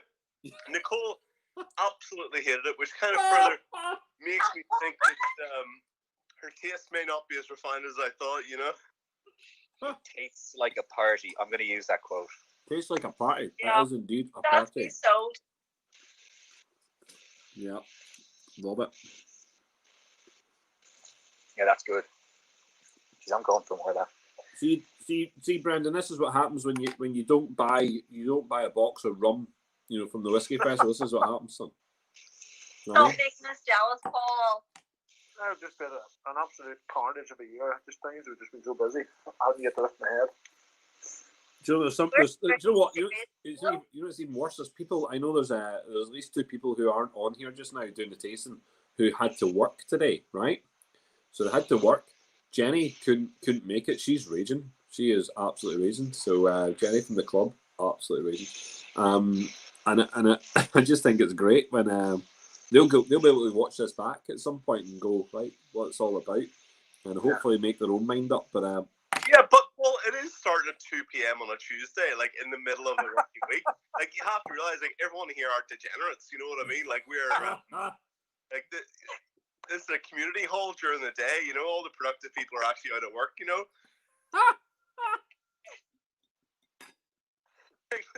Like, look at this, man. I only woke up at midday today, so Nicole was like, "Oh, you're having rum for breakfast then?" I was like, "Yeah, I am. Is there you got a problem with that?" That's a good breakfast. I won't say no to that.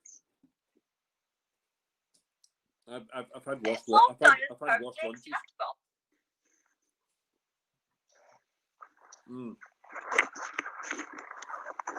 Love that. No, you're quite right, David. I've had washed lunch. I really have. But 2 o'clock. I mean, here about your pork belly, Paul. It's not fair.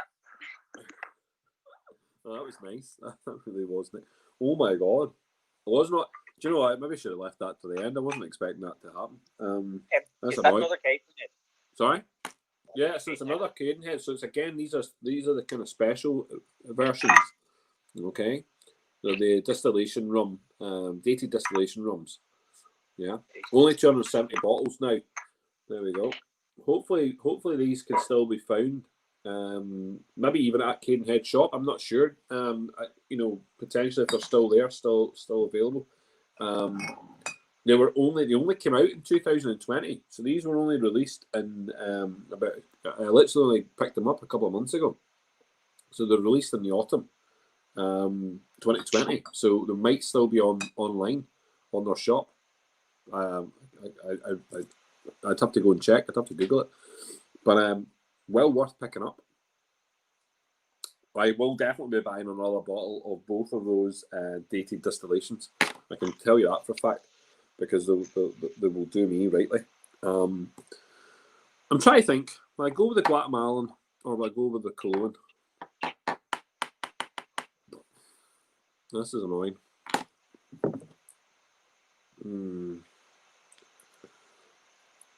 We'll go with the Cologne, will we? Yeah, we'll go with the Cologne. Right, Mr. Cologne. I'm eating my packed lunch here. Oh, that's cute. That is cute, son. So, we have your dark rum. I'm going to put my light on, actually. I'm getting a wee bit dark in here. William, two seconds. Well, if anybody's got a clean glass, just pour some Cologne in there now because it likes to breathe a bit. Yeah, we'll let it breathe, will we? I got it. The bottle's currently in flipping Seaford. Like, oh. Just get them to open it. You can probably smell it from here. True. That's the problem with bottle sharing. Yeah, don't worry about it. We'll have it again another time, please. So this is batch 1. Is batch 2 on its way or what? Either did. Well, yeah, everything's on its way. We don't know what to release next, or. Is the dark rum going to be something that is a continued release for Cologne, or is it? I think so. Just whenever it's ready, yeah. Whenever we get a bit of it. I think it is nearly ready at the minute again, but what we were going to do probably is release something different in the rum scene before we release the back 2 of this. Because we get something else that's sitting ready as a rum now too. Yeah. It's going to be slightly different. Or maybe we'll just release it as batch 2, but it's going to be different. No. This was one of the highlights for me as a whiskey fan. Getting into this, like I actually picked up the last bottle on Irish Malt there the other day. I was chatting to John, and it's just so good. I think there's still some Celtic whiskey, but it's just so nice. It is so good. I think the rum industry's young, it hasn't exploded yet, but a lot of people would say as well, it's probably quite a pricey bottle. Yeah. I heard, Yeah. But for us, it's made from start to finish. The raw materials in this costing more than whiskey because molasses is so bloody expensive. And where's the molasses coming from, Brendan? Where the molasses coming from? We got it off Andre Ingredients. So it's basically the stuff that you would see in a can as Lions Goat and Syrup. So that's what it is. Same guys do that. It definitely has on the nose. I mean, the more I nosed it recently, it has that golden syrup. Like, there's definitely a hint of it. I would love to find out, when you get the treacle, where it actually comes from, but you can't really get that. But going forward, we've got a new supplier, and they can pinpoint where it actually comes from now, which is great. The only problem is it's just slightly more expensive again. Molasses, like when I was over in South Edinburgh, doing a little bit of training before I did my own stuff, and those guys make great whiskey, but they also experiment. We're great fun, and they were doing dark rum as well, but they were using 20% molasses. They were saying that the molasses is too dear. And we were going 20%. Why do you not want to stick it up a bit more? Because for me, I love molasses in rum. I think it's important. I don't think you should make rum without it, actually. And well, you can. It just loses a lot of flavour. Molasses used to be a byproduct of the sugar industry, and it still is. And as a result, it wasn't sought after, and things used to be a lot more inefficient as well. So there's probably a lot more of it around. But now there's a lot of demand for it, and as a result, it's bloody pricey. It's a lot more expensive than cane sugar. So we included a lot of it in there. So you're somehow keeping a part of the industry alive then by including the molasses, yeah? Hopefully, I'd say so. Good. Well, there's a huge demand for it. It's used in culinary all the time, right through the culinary industry for cooking, baking, like treacle breads and things like that. So basically, what we're doing is putting treacle. We bought treacle. It definitely reminds me of that. It reminds me of, so when I'm drinking it, it reminds me of, I get these beautiful treacle scones. And it reminds me of treacle scones, treacle bread. That's what it reminds me of. And I tell you what, that's a very, very... When you can liquidize treacle scones and add some alcohol to it, this is it. Yeah. No, mate. My mum does quite a lot of baking, and she makes Guinness bread, and you have to use treacle in it as a sweetener. It reminds me of just she's inside, she'll be giving out to me saying, "What are you talking about me for?" But it kind of reminds me of her baking that bread, that particular bread. Yeah. That's lovely. It follows all the other cologne principles, like open top fermentations. So you're getting a lot of, wild bacterial influence there, which adds huge amounts of fruity notes. It's going through our pot stills. We tried it with the pot stills, though. It was metal strong. You were just getting far too much of that, petrol tar note in there. And so we had to start using the thumper keg, which was originally being used for botanicals, for the gin. And the thumper keg just, it stripped a lot of those more volatile compounds out of it and just left this really good spirit. So it's 2.5 times distilled, really. It's because that thumper equates to an extra half a distillation. So it is double distilled, and we stuck it through it again. Small batches. But then the wood, whenever we sent a sample of this into the Belfast Whisky Week, I think it was coming straight out of a heavily charred Cabernet Sauvignon cask. But then we transferred that in its entirety through a series of casks. So we have 6 number 50 litre firkins stacked on top of each other, and it's trickling through those in like a Solera style. Well, our interpretation of a Solera style.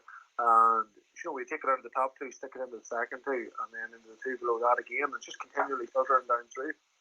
And then we popped it into the Cab Sav cask again, and then finally it's finished in a Pedro Hamadeus cask. So that sherryness really rounded it off. So it's a different beast that would have went out to the Belfast Whisky Club initially. Very much so, and there's less shite in the bottle as well. There's less char. There's less char in the bottle. Sorry, did I say shite? Sorry, apologies. You're right. There was a lot of it. There was a lot of cast rounds in there. When we sent it to you guys. That's right. All of the flavors in there, with that stuff, it really is. The spice, I really like the spice on it. The spice on the side of the tongue is just great. Again, it's not on the very front to start with. It kind of warms towards the end, and the spice actually is towards the finish more than anything else for me. I really like that about it. I like the development of that, the fact that you don't get that straight off bat. I think that works really well. It can take a lot of water too, so we diluted it down to 37%, and it's still absolutely banging, full of flavour. You know, so add a couple of teaspoons of water in there, open it up, and you start to get your coconut flakes. It's like butter in those, that treacle bread that you were talking about, or treacle scones. It's like butter in that. Yeah. Grilling it under the grill and then putting butter on top of it, because it opens up those oils. It kind of reminds me a little bit of like the treacle soda farls, that kind of. That's it. That's it. Yeah, that's it. 100%. Exactly. No, really impressed with that. Well, it's in Seaford right now. I really want to have a try. Drive up. There's gingerbread in there as well. There's a lot of ginger spice, I think. Well, I think that is the spice, though. I think that's the spice that kind of warms the back of your mouth towards the finish. It is a gingerbread. It's a gingery, it's not ginger. It's not like sliced ginger. It's not that kind of overpowering warmth. It's that sweet ginger that you would get from a gingerbread. I'm actually, do you know what? It's really good. It's really good. It's good fun. But you know what? It's young. It's young. I'm not going to deny it. It's young. It's less than a year old. We can't put the exact months on the bottle because we can't quantify that. Yeah. We're all about transparency, and we don't want people to think we're trying to pull the wool over anybody's eyes. If something's over a year old, we'll tell people. This isn't. I don't know if it ever will be. I don't know if it needs to be. Well, do you know what? It's the youngest. I mean, isn't it? I mean, I don't know about the Copeland. Let me just check this on the Copeland front. What did it say here? Fermentation time 336 hours, but it doesn't exactly say how long it's spent in those barrels. It doesn't say. But out of all the other rums, I mean, we've got rums here 7 years old, 9, 12, 11, 13, 21, and the last one again is older than this. So I think it stands up against some of these aged rums. And again, rum can be a very young drink. I don't think that it has to. The stipulation isn't that it has to stay in a barrel for X amount of years. So, what would be really nice though, Brendan, I think, because because you're doing this, is to maybe, I know you're doing a kind of Solero process, aren't you? Kind of Solero kind of processing. That maybe you could end up having different barrel influences within that Solero process as well, isn't it? So you have that opportunity. We do. You're right. Yeah. I'm wondering. Yeah. Do you need to have that written on the label, or we just go out with one now in a few months? The next one. Look, I'll just say it in front of us all here now. The next one's going to be released in a few months, and it's sitting now in peated casks from Great Northern. Oh, you rascal! Right. He's a rascal. Go ahead, there, Brendan. A peated dark rum. That's it'll probably be about a year old. Has it been done before? Well, see if it has. See if it I has don't that even think an sweetness. Irish dark rum's been done before. Like, this is 100% their own liquid. Yeah. So we did get Barbados rum in, and we did consider vatting them together, and I thought there just wasn't enough flavour in there. No. So we diluted it, so I just went out entirely with our own. I think that's interesting. If it's going to be look, if it's got this sweetness about it, and it's got this very, very light spice towards the end, you compile that with a little bit of peaty whiff, a wee smokiness. It's good. I've tasted it already. It's good. Oh no, Brendan. Is that my bottle? Did you give me a bottle of that? Is that mine? No, that's the next patching that's going to be released in a few weeks. Brendan, what's your? I know you have to say it's amazing, but like when the rum comes out, when it's just been produced, you do a no aging, saying that, like, what is it like, or do you think it does need a little bit of time in a cask just to bring it on a little bit? Do you know what? Daniel might release the white one as well. It's interesting, but the casks make a fantastic difference. And what we do, because we're using 50-litre casks, that's because we're trying to quicken up the aging process. Normally in the whiskey world, whenever you put something in the cask, most Scotch and the likes of Bushmills would dilute 64%, then put it in the cask, and then it leaves 3% in the first year and 2% per annum thereafter on average. for us, we stuck this in at 69-70% into those casks, and you're putting them into very small casks, so it's very aggressively getting stuck into those vanillas. Yeah. You're getting vanilla being, so it really was an experiment. It was playing around with what you can do with wood, and there's no rules. So yeah, we just let it rip. And the European cask, the heavily charred Cabernet Sauvignon, it's quite an aggressive tannin. So that was counteracted then with those lovely vanillas and those much more mellow notes coming from the Quercus Alba, coming from the States, and those little bourbon casks. And then round it off in a sherry cask, it actually gave it like a tanginess. The sherry had lovely orange tangy note to it there as well. Yeah. So do you know we were talking about definitions there? Do you know like whiskey, if it drops below 40%, it becomes basically it's a liqueur or a whiskey liqueur. Does rum have to be minimum 40%, or is the percentage? Yeah, 40. It is 40. I think gin for some reason is 37.5. Yeah, okay. Yeah, but rum is 40. So. Yeah, I think for us, we just wanted to make a statement as well, but then just a bowl full of flavour. That's what the idea was. And they're sort of limited editions. We don't make huge amounts of this. So, but it's funny. It's good to see some of it still out there. 600 bottles is a big enough release for us. So it's still out there. It's good to see. It's sold out in Irish malls. We probably could have allocated more that direction, but the guys weren't too confident that it would have sold at the time. So most of it went to Anzac in the north and Celtic Whisky Shop in the south. So it's able to be bought by walk-ins, And I think that's nice. I love that romantic notion of being able to walk into a shop anywhere in the country and find a bottle of whiskey or a bottle of your rum. So hopefully that's going to happen anyway. Yeah, I love what our sponsor do, and John's a really sound chap. But I think what they probably need to do is start, doing it's whiskey and then it's vodka and gin. I think they almost need a rum tab, as yourself and like Copeland and even Bland. Then what's the one in Blacks and Seal? I think they have a couple of rums going, and there's another crowd that have sourced a few. What is the crowd? I can't think of their name, but I think as the section or the niche grows, and it becomes less of a niche and it becomes a sort of a sector in itself, I think they'll probably need to start pushing itself, because it's Irish malts. I appreciate the malt side. It's not necessarily applicable here, but it'll stand out. Yeah, they should just have a little tab, because the whiskey experience, for instance, they're all about whiskey, but at the same time they do rums too. Yeah, so it's great. Talking about quality bars as well, if you ever go down to the Cask in Cork's an amazing city, and there's an untapped part of Cork. You just go across the river. What's the name of that road again? But Cask's on it there anyway, and they have us on their menu. They put a lot of effort into their menus every season. This one, they call it after the cat from the distillery. It's called Panger the Cat, and that's the name of the rum, or the name of the rum cocktail, and it's absolutely banging. Love it. So well received down there.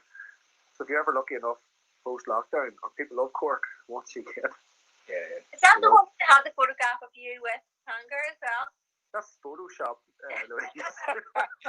Flowers all around, But Andy and Linda down there, the staff they have down there are second to none. Linda's actually a botanist as well, so they know their stuff and they know what they're putting in cocktails. There's Nebbles in it as well, so it's quite a nice place, I'm glad. You're on the takeaway menu, so you're obviously so good that they wanted to put you on the priority list, if that makes sense. the condensed list that a lot of places are doing. So it's obviously been a hit. It is. You can get a little bottle and take it out. If anybody's in Cork or in the surrounding area, or Essential Food Services passing through. Always. I don't know what one I wanted to finish on now, because that would be a good one to finish on, and the the Venezuelan would have been a good one to finish on. But I'm actually going to finish on one of my favourites, which is bottle number 29, and it's from Guatemala. Let me have a look. Give me just 1 second. Bring it up. Okay. Well, I really when I saw the list in the box. I had really hoped that you'd spent a couple of weeks going between all these countries, you know, hand selecting these from the distilleries and, you know, getting to know the locals and the distillers and all that sort of stuff. But no, it wasn't the case. Yeah. I kind of did though. I mean, I kind of did. You know, I ended up obviously I was down at Copeland, you know, rubbing shoulders with the gentry down there. You know what I mean? And then I was with, and then I've had the pleasure of seeing Brendan's face a couple of times. You know, literally. So yeah, that you know, I wish I had travelled to each one of these countries. Funnily enough, I've actually not been to any of them. Which is really sad. Now I need to go to them. You know what I mean? I've been to South America, but I've never been to. I've stopped off in Trinidad and Tobago, but we don't have a Trinidad and Tobago on the table tonight. But we do. I do have my own collection. But yeah. Oopsie. No, you're right, Daniel. Maybe next time I just take a couple of flights. You know what I mean? Wear my mask and pick them up. We're going to finish. Price of the box will quadruple, though, will it? I don't know if would you get into trouble? Would you? No, the price of the box will quadruple. Oh, yeah. Oh, my God, yeah. And you've been paying for the airfare. Yeah. Well, the box is 600 quid, guys. What for? Well, each one of you is just paid for my round the world flight. It's definitely well worth doing. So we're moving on. Then we're going to go for this one here. This is the Ron Zacapa. 2013 Reserva Limited. Okay, 45% only. All right, so let's have a look there. So it's 2013 Reserva Limitada. Okay, 45%. One of my favorites. Definitely a go-to. There we go.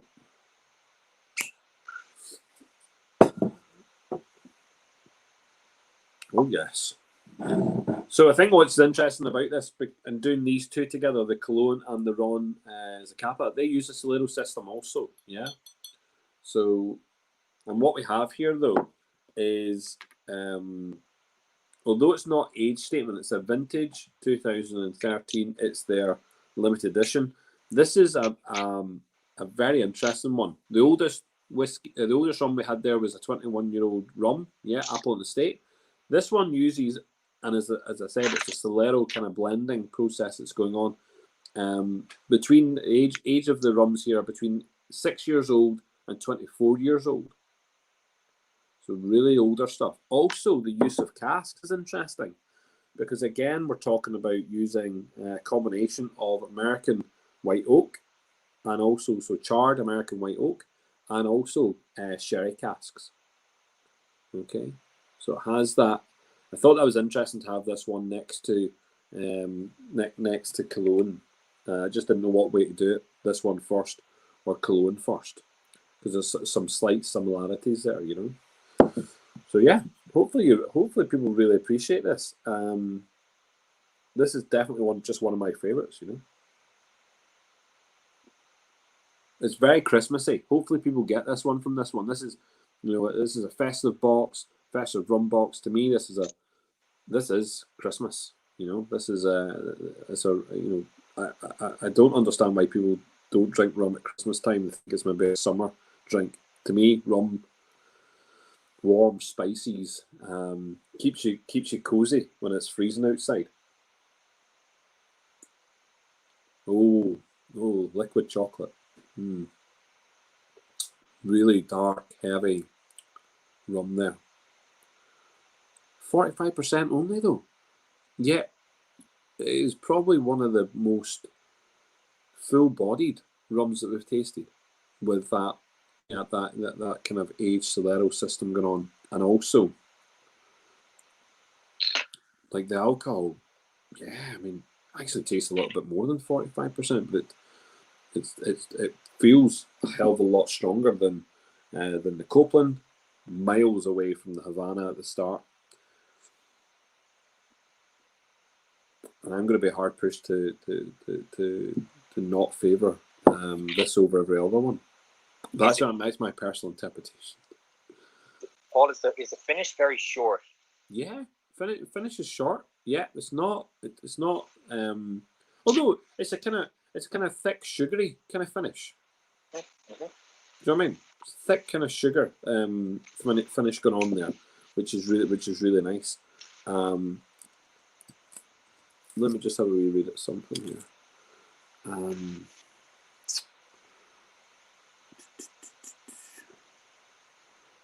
Just seeing if they use what type of sherry casks are used. Pedro Jimenez. Yeah. Casks are being used here. Yeah. Yeah. Yeah, I'm really liking that. It's a shame you don't have it there, Brendan, to compare to your own. But You sent me a wee drop down. here's that wee drop here. Oh, sorry. It's just. Yeah, that's bold. That's bold. The colour of it as well. Look at it. It's like a Chippendale frickin' dining table. You know what I mean?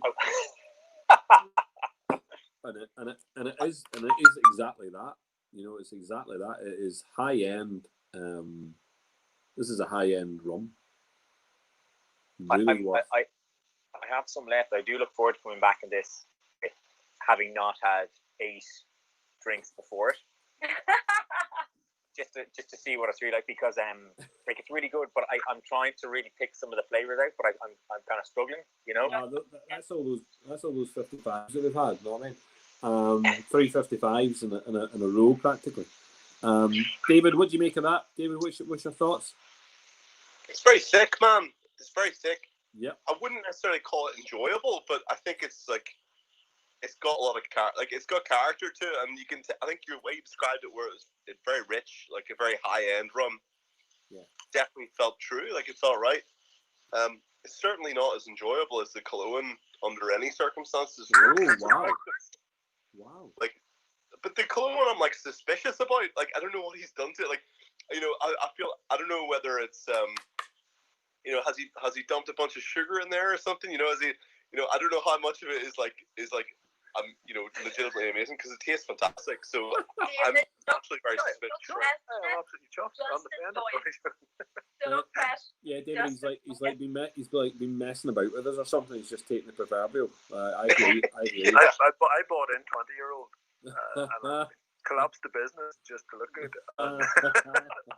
No, we in a way I've spoken about the ways that we did cheat, and that would be the smaller casks, Firkins.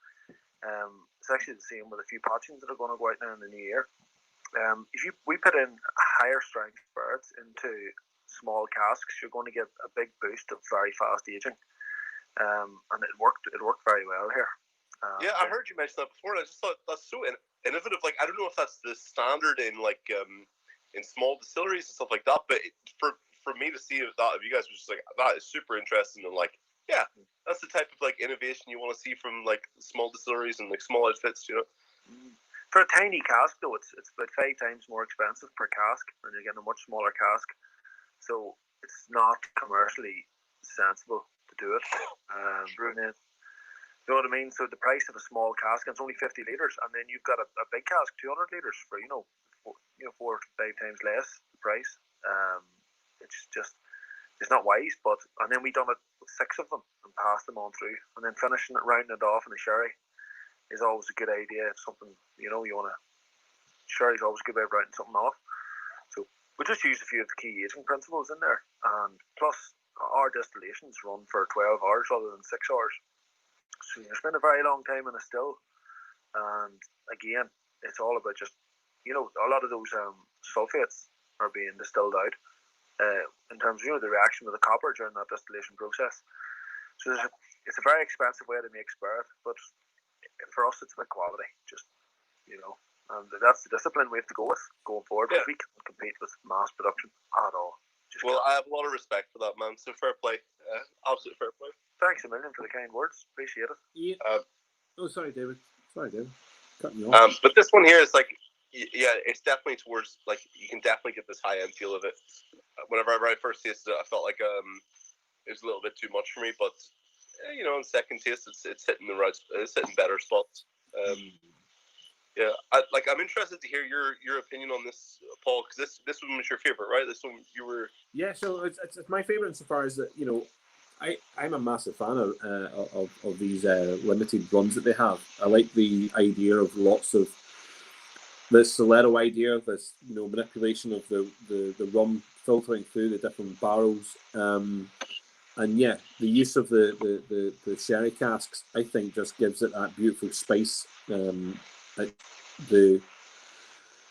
It's just so much sugar in this, like so much sugar. It's really thick, treacly like, you know, and it's, I don't know.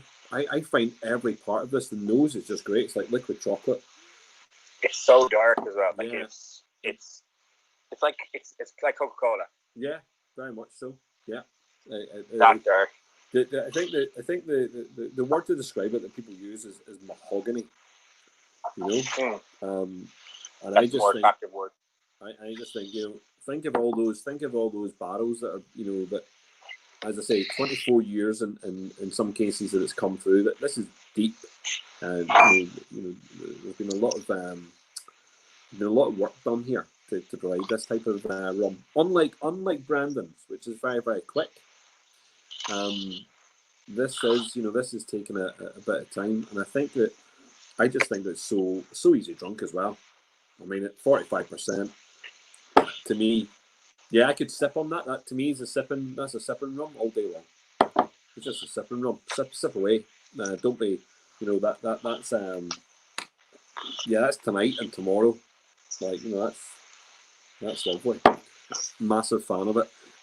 Ian, I haven't heard from you all night, but I'm glad that you've stuck with us and you've stuck on the process. If you want to say anything, you're more than welcome. I hope you've enjoyed it.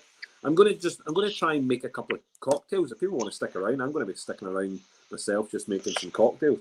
I don't know how they're going to work, because this is just me just doing something in the house. But I'm going to try and experiment and see if I like any of these flavors I'm going to come up with.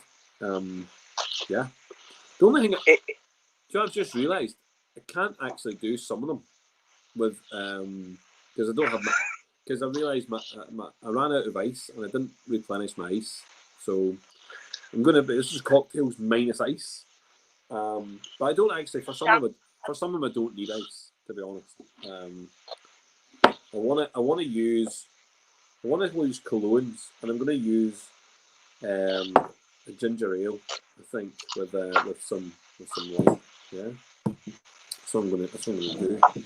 But then I've got some strawberry sugar cane and some passoa for some of them. Yeah.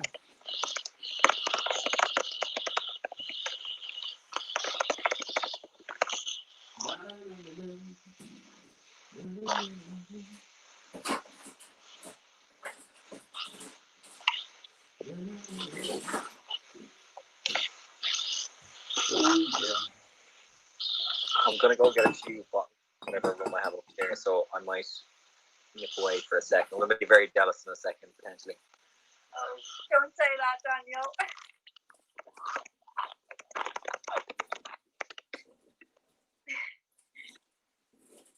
I'm really jealous. I love rum cocktails. It's like not fair.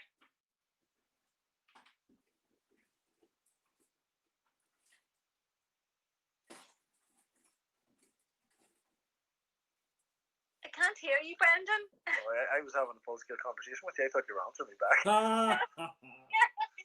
There you go. Aye. But no.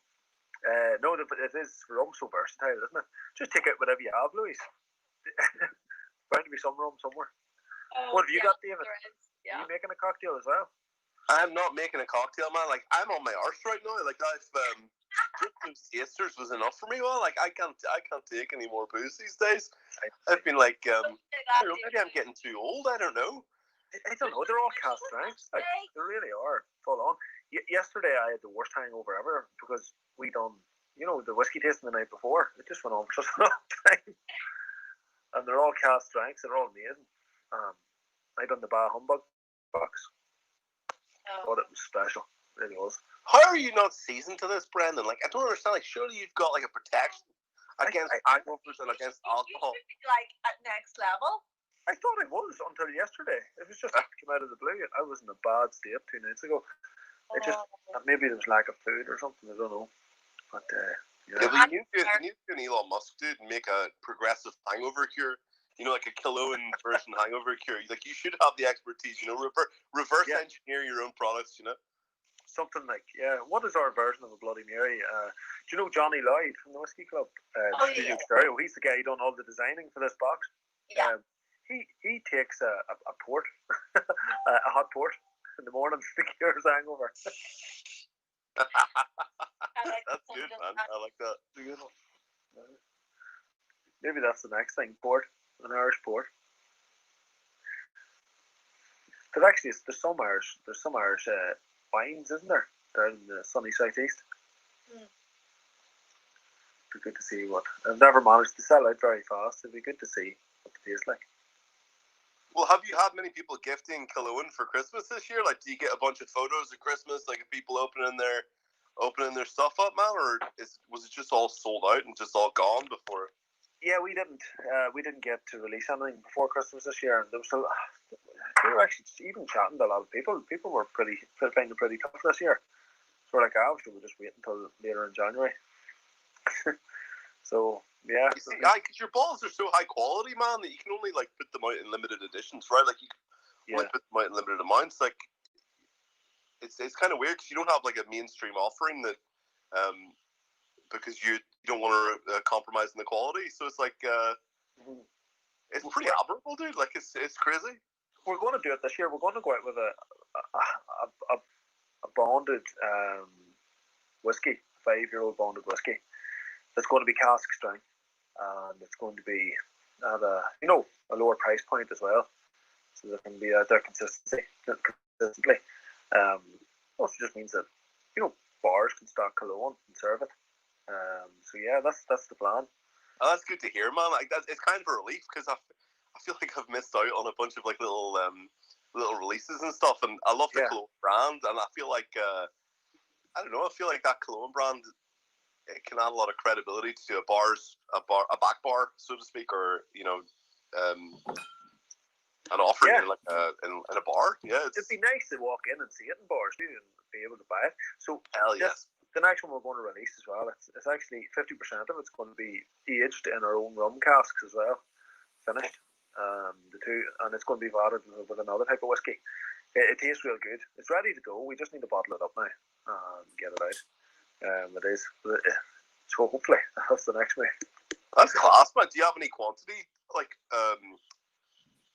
what's the word, like ambitions for that? Like, is there an amount of bottles per month? Just whenever we get a chance, sort of thing. Just stick a few together and get it out. I love that, man. So it'll probably release in boxes as well. But we'll get a few samples up to Belfast Whiskey Club. We'll do a tasting before it goes out. Unlike our other whiskies, where we try to go for more dark or even dry notes, this one's very sweet. It's super sweet, but it's full of flavour. I suppose, Brendan, I know you'll never be doing massive releases, but I suppose if you're lining up sort of the launch of your own whiskey in a few years, it's good to get the brand out there, not more so en masse, rather than these sort of smaller, more niche releases where there might only be a couple of 100 bottles, and it's going to the, I don't mean to say the same crowd, but it's the same sort of Irish whiskey scene. Myself and all the other lads on Twitter, and I don't mean to be throwing myself in there like that, but you know what I mean. It's the same sort of crowd. Whereas if you're regularly seeing Killoan on the shelf with, I don't mean to be putting you with them, but with Jameson or with Bushmills, it's like people start to see this name and they go, oh, Killoan, actually I know this brand, I'll take one of those. And when then it's your own stuff in a couple of years time, you're in there. It's cute enough. I think it's a really good approach. And I appreciate you don't necessarily want to be on the same, you're not equating yourself with them, and I'm not trying to do that, but just in terms of the recognition of the name, I suppose it is a key thing, isn't it? Brand building as well. Yeah, for sure. Yeah, indeed. It's a very difficult market to get into. Yeah, I think though, you've built like, I don't, as Gordon Ramsay would say, I'm not blowing smoke up your arse, but like you've obviously you've obviously created a really strong brand and recognition within people who are in that sort of scene and the community. So like whenever I'm talking about whiskey or what's emerging, like I'll always reference yourself. I'll talk about Dingle, obviously, like some of the more the bonded side as well in terms of stuff that's coming down. Like I really like what Morris is doing down in Liberator, obviously Louise as well. And then like I've really liked what I've tried from Copeland so far. And that was just the Belfast Whiskey Week stuff during the summer. So like I can't wait to see Exciting times ahead. Yeah. Oh geez, it's gas. It's gonna be great. It's gonna be great. And there's going to be so much we can just, Yeah. You don't have to rush after something. At the moment, it's fantastic to see, and I think it's something that we really need to push forward and kind of like really create that conversation around, because like there's a lot of people know Irish whiskey, but I think we need to concentrate on the innovation side of it, and there's so much going on at the moment. It's like that's where the conversation needs to be at. Yeah, and Dingle are playing with Peter now as well, aren't they? And have been for a while. Like that's going to be bloody exciting. Yeah. Come on, Brendan. Stop pretending that's exciting. We all know that Paul's Buckfast cast. We all know that that's true. That's a WKD. Like another peated variation is not innovation, right? You got to stick something from the Buckfast WKD, like our boy Paul, or Iron Brew. Yeah. Iron Brew casks all day All long. of that innovation, All day long. Listen, so have a couple of ingredients. I'm not sure if they'll make much of a cocktail because I have zero ice, but I do have zero ice. I feel really bad about this, but I'm going to use, and I like to use local stuff. So unfortunately, I couldn't. So I'm not even going to mention who I'm going to use because it's not their local stuff. But I'm going to use a ginger beer with your with your rum. Is that okay, Brandon? I think they pair perfectly together. That's brilliant. Yeah, that's good. So I'm going to use a ginger ale. So I'm going to do that. I have zero ice. So I'm going to do. Paul, are you using ginger beer or ginger ale? I'm using ginger ale. Ginger ale. So I'm using a ginger ale. Like that. Oh, hello. And then I'm going to just give it. So I'm going to give it a little squeeze of lime. So a little squeeze of lime. Well, that's nice. Oh, hello, Jimmy. Do you know what? This wasn't even part of the tasting. I just thought to myself, if I'm doing rum, I'm going to make myself some rum cocktails towards the end for the crack. So ginger ale, Cologne dark rum, and a wee squeeze of fresh lime in there. Oh, I like that. Thank you very much. I shall have a wee drink. Is that the Longbridge ginger ale? Now, normally it would be Longbridge, and I would 100% come out and say I support Longbridge, but I couldn't get any today, so I couldn't pick any up. And they're out of stock everywhere in Belfast, which is really good for them. But I'm out of stock. I'm out of it, so I had to buy something else. But do you know what? Ginger ale is really good. Brendan, your rum's going down a treat here. You only need a small amount of it. You only need about 25 ml. Yeah, that's what I went for what would be 1/3 rum, 2/3 ginger ale, and a squeeze of the lime. Hello. Lime's brilliant.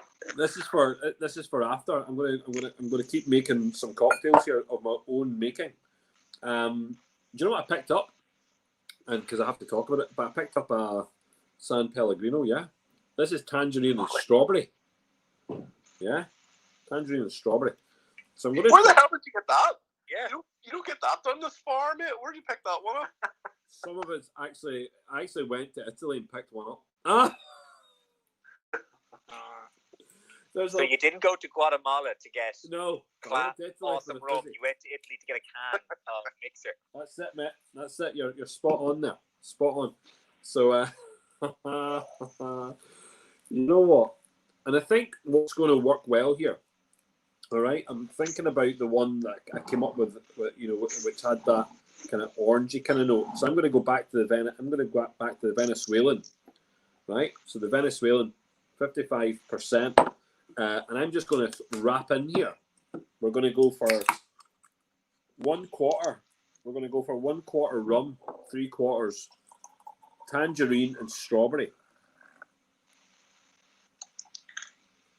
Lads, can I ask you a question? Yeah. So I have this rum here, right? And can you see how dark that is? Big, deep, deep, deep. It's super. So I'll tell you, this is 8 Islands Dark Caribbean rum aged in Irish whiskey casks. Okay. So I got this on Irish malts, and it's from West Cork. So they've sourced it, right? So it's this rum from 8 Caribbean islands is masterfully blended and aged in Irish whiskey casks in Cork, Ireland. But that's super, super dark. It's only 40%. So the question I want to bounce past you, is there something added to give it that level of colour? Can you add anything to give it like that level of colour? Yeah, you can. Is it it's not spiced rum? No, it's dark Caribbean rum. It just says 8 Islands Dark Caribbean rum aged in Irish whiskey cask, and it's only 40%. So obviously, if there's a dilution going on, it would lighten the color, anyways. Yeah. It is sweet. Don't get me wrong. So I wonder, is there a lot of going on there, perhaps? Likely, very likely. Yeah. But Nobody's there to place it, you know. yeah. Yeah.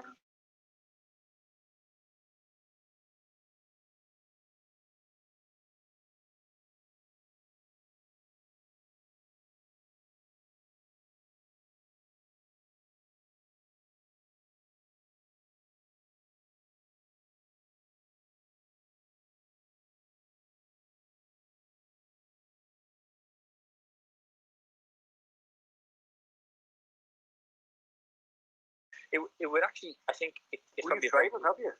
Yeah, I was just having a nip there. Sorry, I meant just while you guys are talking, I'm also I'm also adding a little bit of which will be like a kind of strawberry sugar syrup.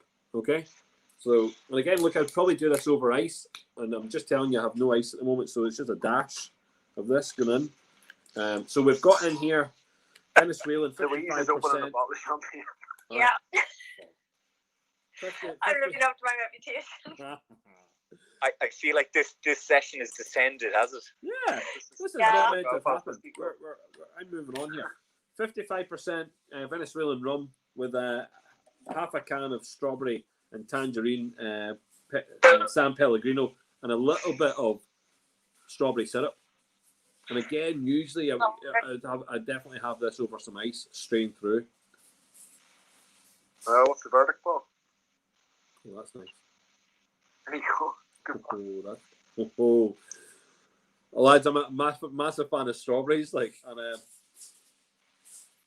had to finish this off, garnish it off in a lovely glass with some strawberries around it. Not a problem. Strawberry and rum just goes so well. Here, you guys want to pick, even for your own taste, and just pick that up.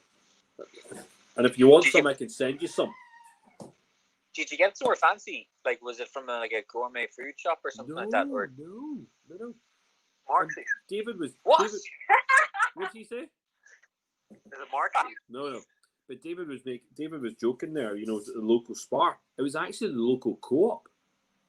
Seriously? Yeah. So fair play to my local co-op who has managed to give me tangerine and strawberry San Pellegrino.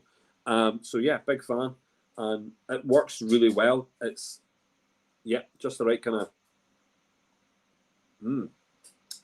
of fizz on it as well. It's got a fizz, a very, very light fizz on it. Love that. Yep, happy days. Okay, last one. We shall go with, and I'm going to take the beast. I'm going to take that. I'm going to take the Ron Scapa. Oh, blasted. And I'm going to use some Passoa. Yeah. Okay. So, because this is a liqueur, yeah, I get to go. What's that called? Passoa. You ever seen Passoa before? Oh my God! This is from France. French passion fruit. Passion fruit liqueur. That sounds class. Mate, that sounds it's unreal. do you know what? It See when I was like 18, 19, this was my drink of choice. This and Malibu. Do you know what I mean? Some girl. Not Frosty Jack, or is it? Frosty Jack. Yeah. Oh, When you're young, you to would've made a the wee bit of cider. Scottish brand, you know, is the old Aye. Frosty Jack, Barrack in the Park, you know. That's it. You know me rightly. You know me rightly. That's exactly what I'd mean. So I'm going to use That that. looks lovely, man. I'm going to use some Pessoa there. So 50-50 on the rum and Pessoa. Okay, and then I'm going to use a little bit of tonic water. And again, no more than 50% of it on the tonic water. And then I've got a little dash of orange bitters. Yeah, so nice wee orange bitters. Yeah, super. Everyone needs orange bitters in their lives. Yep, super. Just give it a wee dash. Super duper. And again, if I had my cocktail and stuff in front of me with some ice, we'd be mixing it up. But this is just for fun, just for kicks. Just to give a wee... Well, what did you use to mix that with? Wow. What did I use? Pen, was it? This? Is that your pen? Oh, teaspoon and You need a proper. This is actually a fork. But I mean, here. It'll do. Did you think it was my pen? You need a yeah. proper. I thought it was your pen. No. But here. Yeah, I thought it was your pen too. Loving these glasses, by the way. Loving these things. They're actually class, aren't they? They are quality. Nice. That's what happens when you buy a Redbreast 32, by the way. Yeah. That's And then what happens when you tell buy a them your box Dreamcast. breaks and you get 2 extra. I got the new Redbreast glass. Someone gave me a new one, so there's the new one. No, don't like that.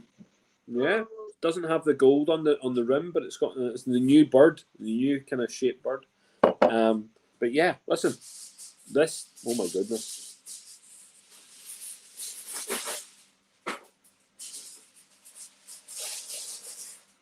Where do you even get Pessoa?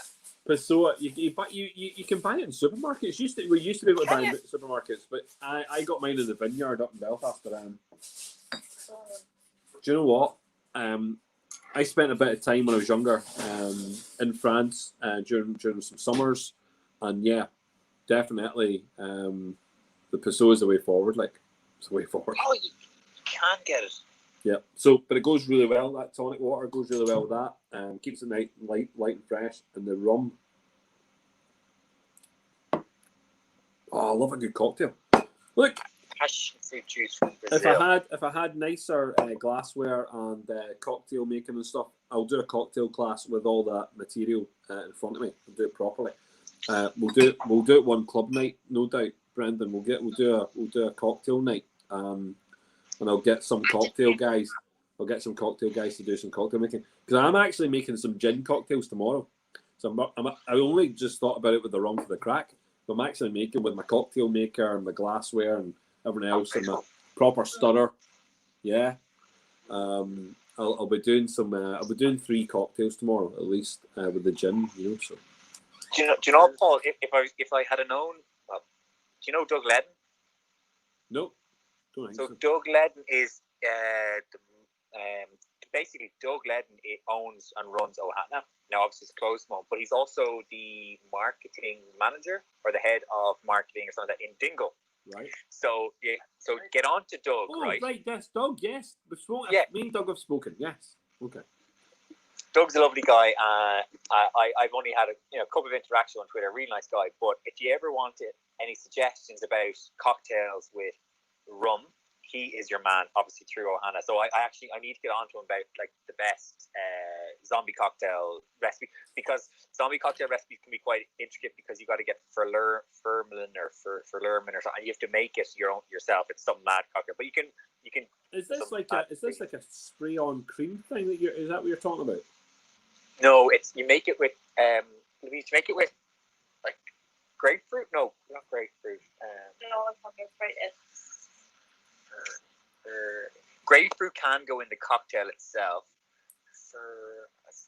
Damn it, what is it called? I've had some really strange cocktails recently, and they put this kind of foam on the top, and it's like an expensive foam. I don't know what you call it. I'm really. Has it egg white? Nah, it's not egg. No, it's not egg white. No, it's like it comes out a can, and it's like it's like a. In itself is an alcohol. You know, with the canister where they put it on at the top. Yeah. Well, what is that? Yeah. It depends. It can be a mixture of a couple of different things. Well, I really like that. Yeah. Whatever that is. It's Falernum. While I see it in front of me, Falernum. To make it with ginger, almond, and lime. and sometimes you can add in cloves or good to me. allspice. So rum, I mean, rum would have, you know, some of those rums would have that kind of nuttiness with the almonds. Yeah. Yep. Loving the lime note. Yep. But what he had suggested, so I was on to him briefly. So basically, I posted a photo of Teeling's small batch plantation rum finish, and I had said it would work really well actually in a sort of an alternative zombie. He had suggested you could put the Teeling plantation in, which is I have inside, and he suggested bumbu. Have you ever heard of bumbu? Yeah. Oh yes. Bumbu is unbelievable. It's actually dangerous because it's basically alcoholic cream soda. Yeah. Remember, like, do you remember those little? Did you get those cadet bottles? The little cadet bottles. Yeah. Yeah. It's basically It's scarily easy to drink. So it's 35% cadet bottles is the only way I can describe it. It is so good. It just says it's Caribbean. Jesus, I'm pissed. No, I'm not. Authentic Caribbean legend. Paul, God, you're gonna get me in trouble here. At least look, I'm already home. You don't need to walk me back to my hotel or my hostel like last year. I was totally fine. We went for chicken burgers. No, actually, did you? Who bundled me back into the taxi? I put you in the taxi. I was there when you put you in the taxi. Yeah. Yeah, I think I went and I got chicken burger. I was happy out. I was in flying form. Back. I was staying in the hostel that night with some form. It was great crack. I can't wait for next year. Hopefully, we'll be back in person because I do hope so. I'll be renting an apartment for a week. With you lads. Well, do you know what I did? I did a whole chat last night with Jim Ingram, who is Whiskey Novice online, and he has his own YouTube channel. And I was on last night till about I don't know, but I was on for at least 2 hours last night chatting away. You know, there's lots of guests on. On for because he was talking to Phil at 1 o'clock in the morning. Yeah, we just kept them going. Anyway, it spoke all about the festival and what the plans are, and you know, people have been blown away. I've had messages today, lots of people messaging me saying here, how do I come over, how do I stay and stuff, and I'm like, well, you know what, obviously our partners that we have this year, Daniel, hopefully you don't need to stay in the hostel. Our partners are the Hasten Hotel group, you know what I mean, so hopefully you can stay in one of the lovely hotels and enjoy yourself. But my question is, can we take over a floor in the Grand Central and just literally have that as Whiskey Club? I'm sure that's physically possible. I mean, the idea is to bring people here from different countries and let them experience the festival, because it is a festival. I mean, Daniel, what we got last year, me and you and a couple of other guys, is, you know, we went, had the whiskey tasting, and then we made our own entertainment afterwards. This time around, we'll have the whiskey tasting, and we'll have our own live music, and we'll have our own live, kind of DJs, and we'll have our own live comedy acts and stuff. So we'll have all of that. It's a festival. We want people to interact and have crack and enjoy the whiskey, but we want people to turn up as if they're going to Glastonbury and thinking it's absolutely mental. And I think for me, there's a couple of highlights of the year, and for me was definitely Belfast Whiskey Week. I think I did 7 sessions with you guys, and it was gas crack. It was just fun. And you know what I loved about it? And again, I spoke about Copeland, I spoke about Cologne, the director's cut, and I loved how I was telling somebody about it the other day. Actually, I was chatting to John and Irish Malts. I was on a call with them, and what I loved about what you did was it was only open to people who missed out on the initial tastings. You like that? Because I don't know how I even missed out on them. I must have been pricking around at work or something like that, and I missed them. And Director's Cut was only open to people who had missed the first 2 or 3. Yeah, and I was delighted because and because it was fun, because there was one particular, I know we're not talking about rum right now, but there was one particular, you might need to hit the stop button there, Paul, but there was one particular whiskey. Hold on, I can take it off live just now. Thank you very much, live people. Hope you all had loads of crack. Daniel's going to tell us about some craziness, and we'll keep that for another day. Listen, thank you very much, live people. So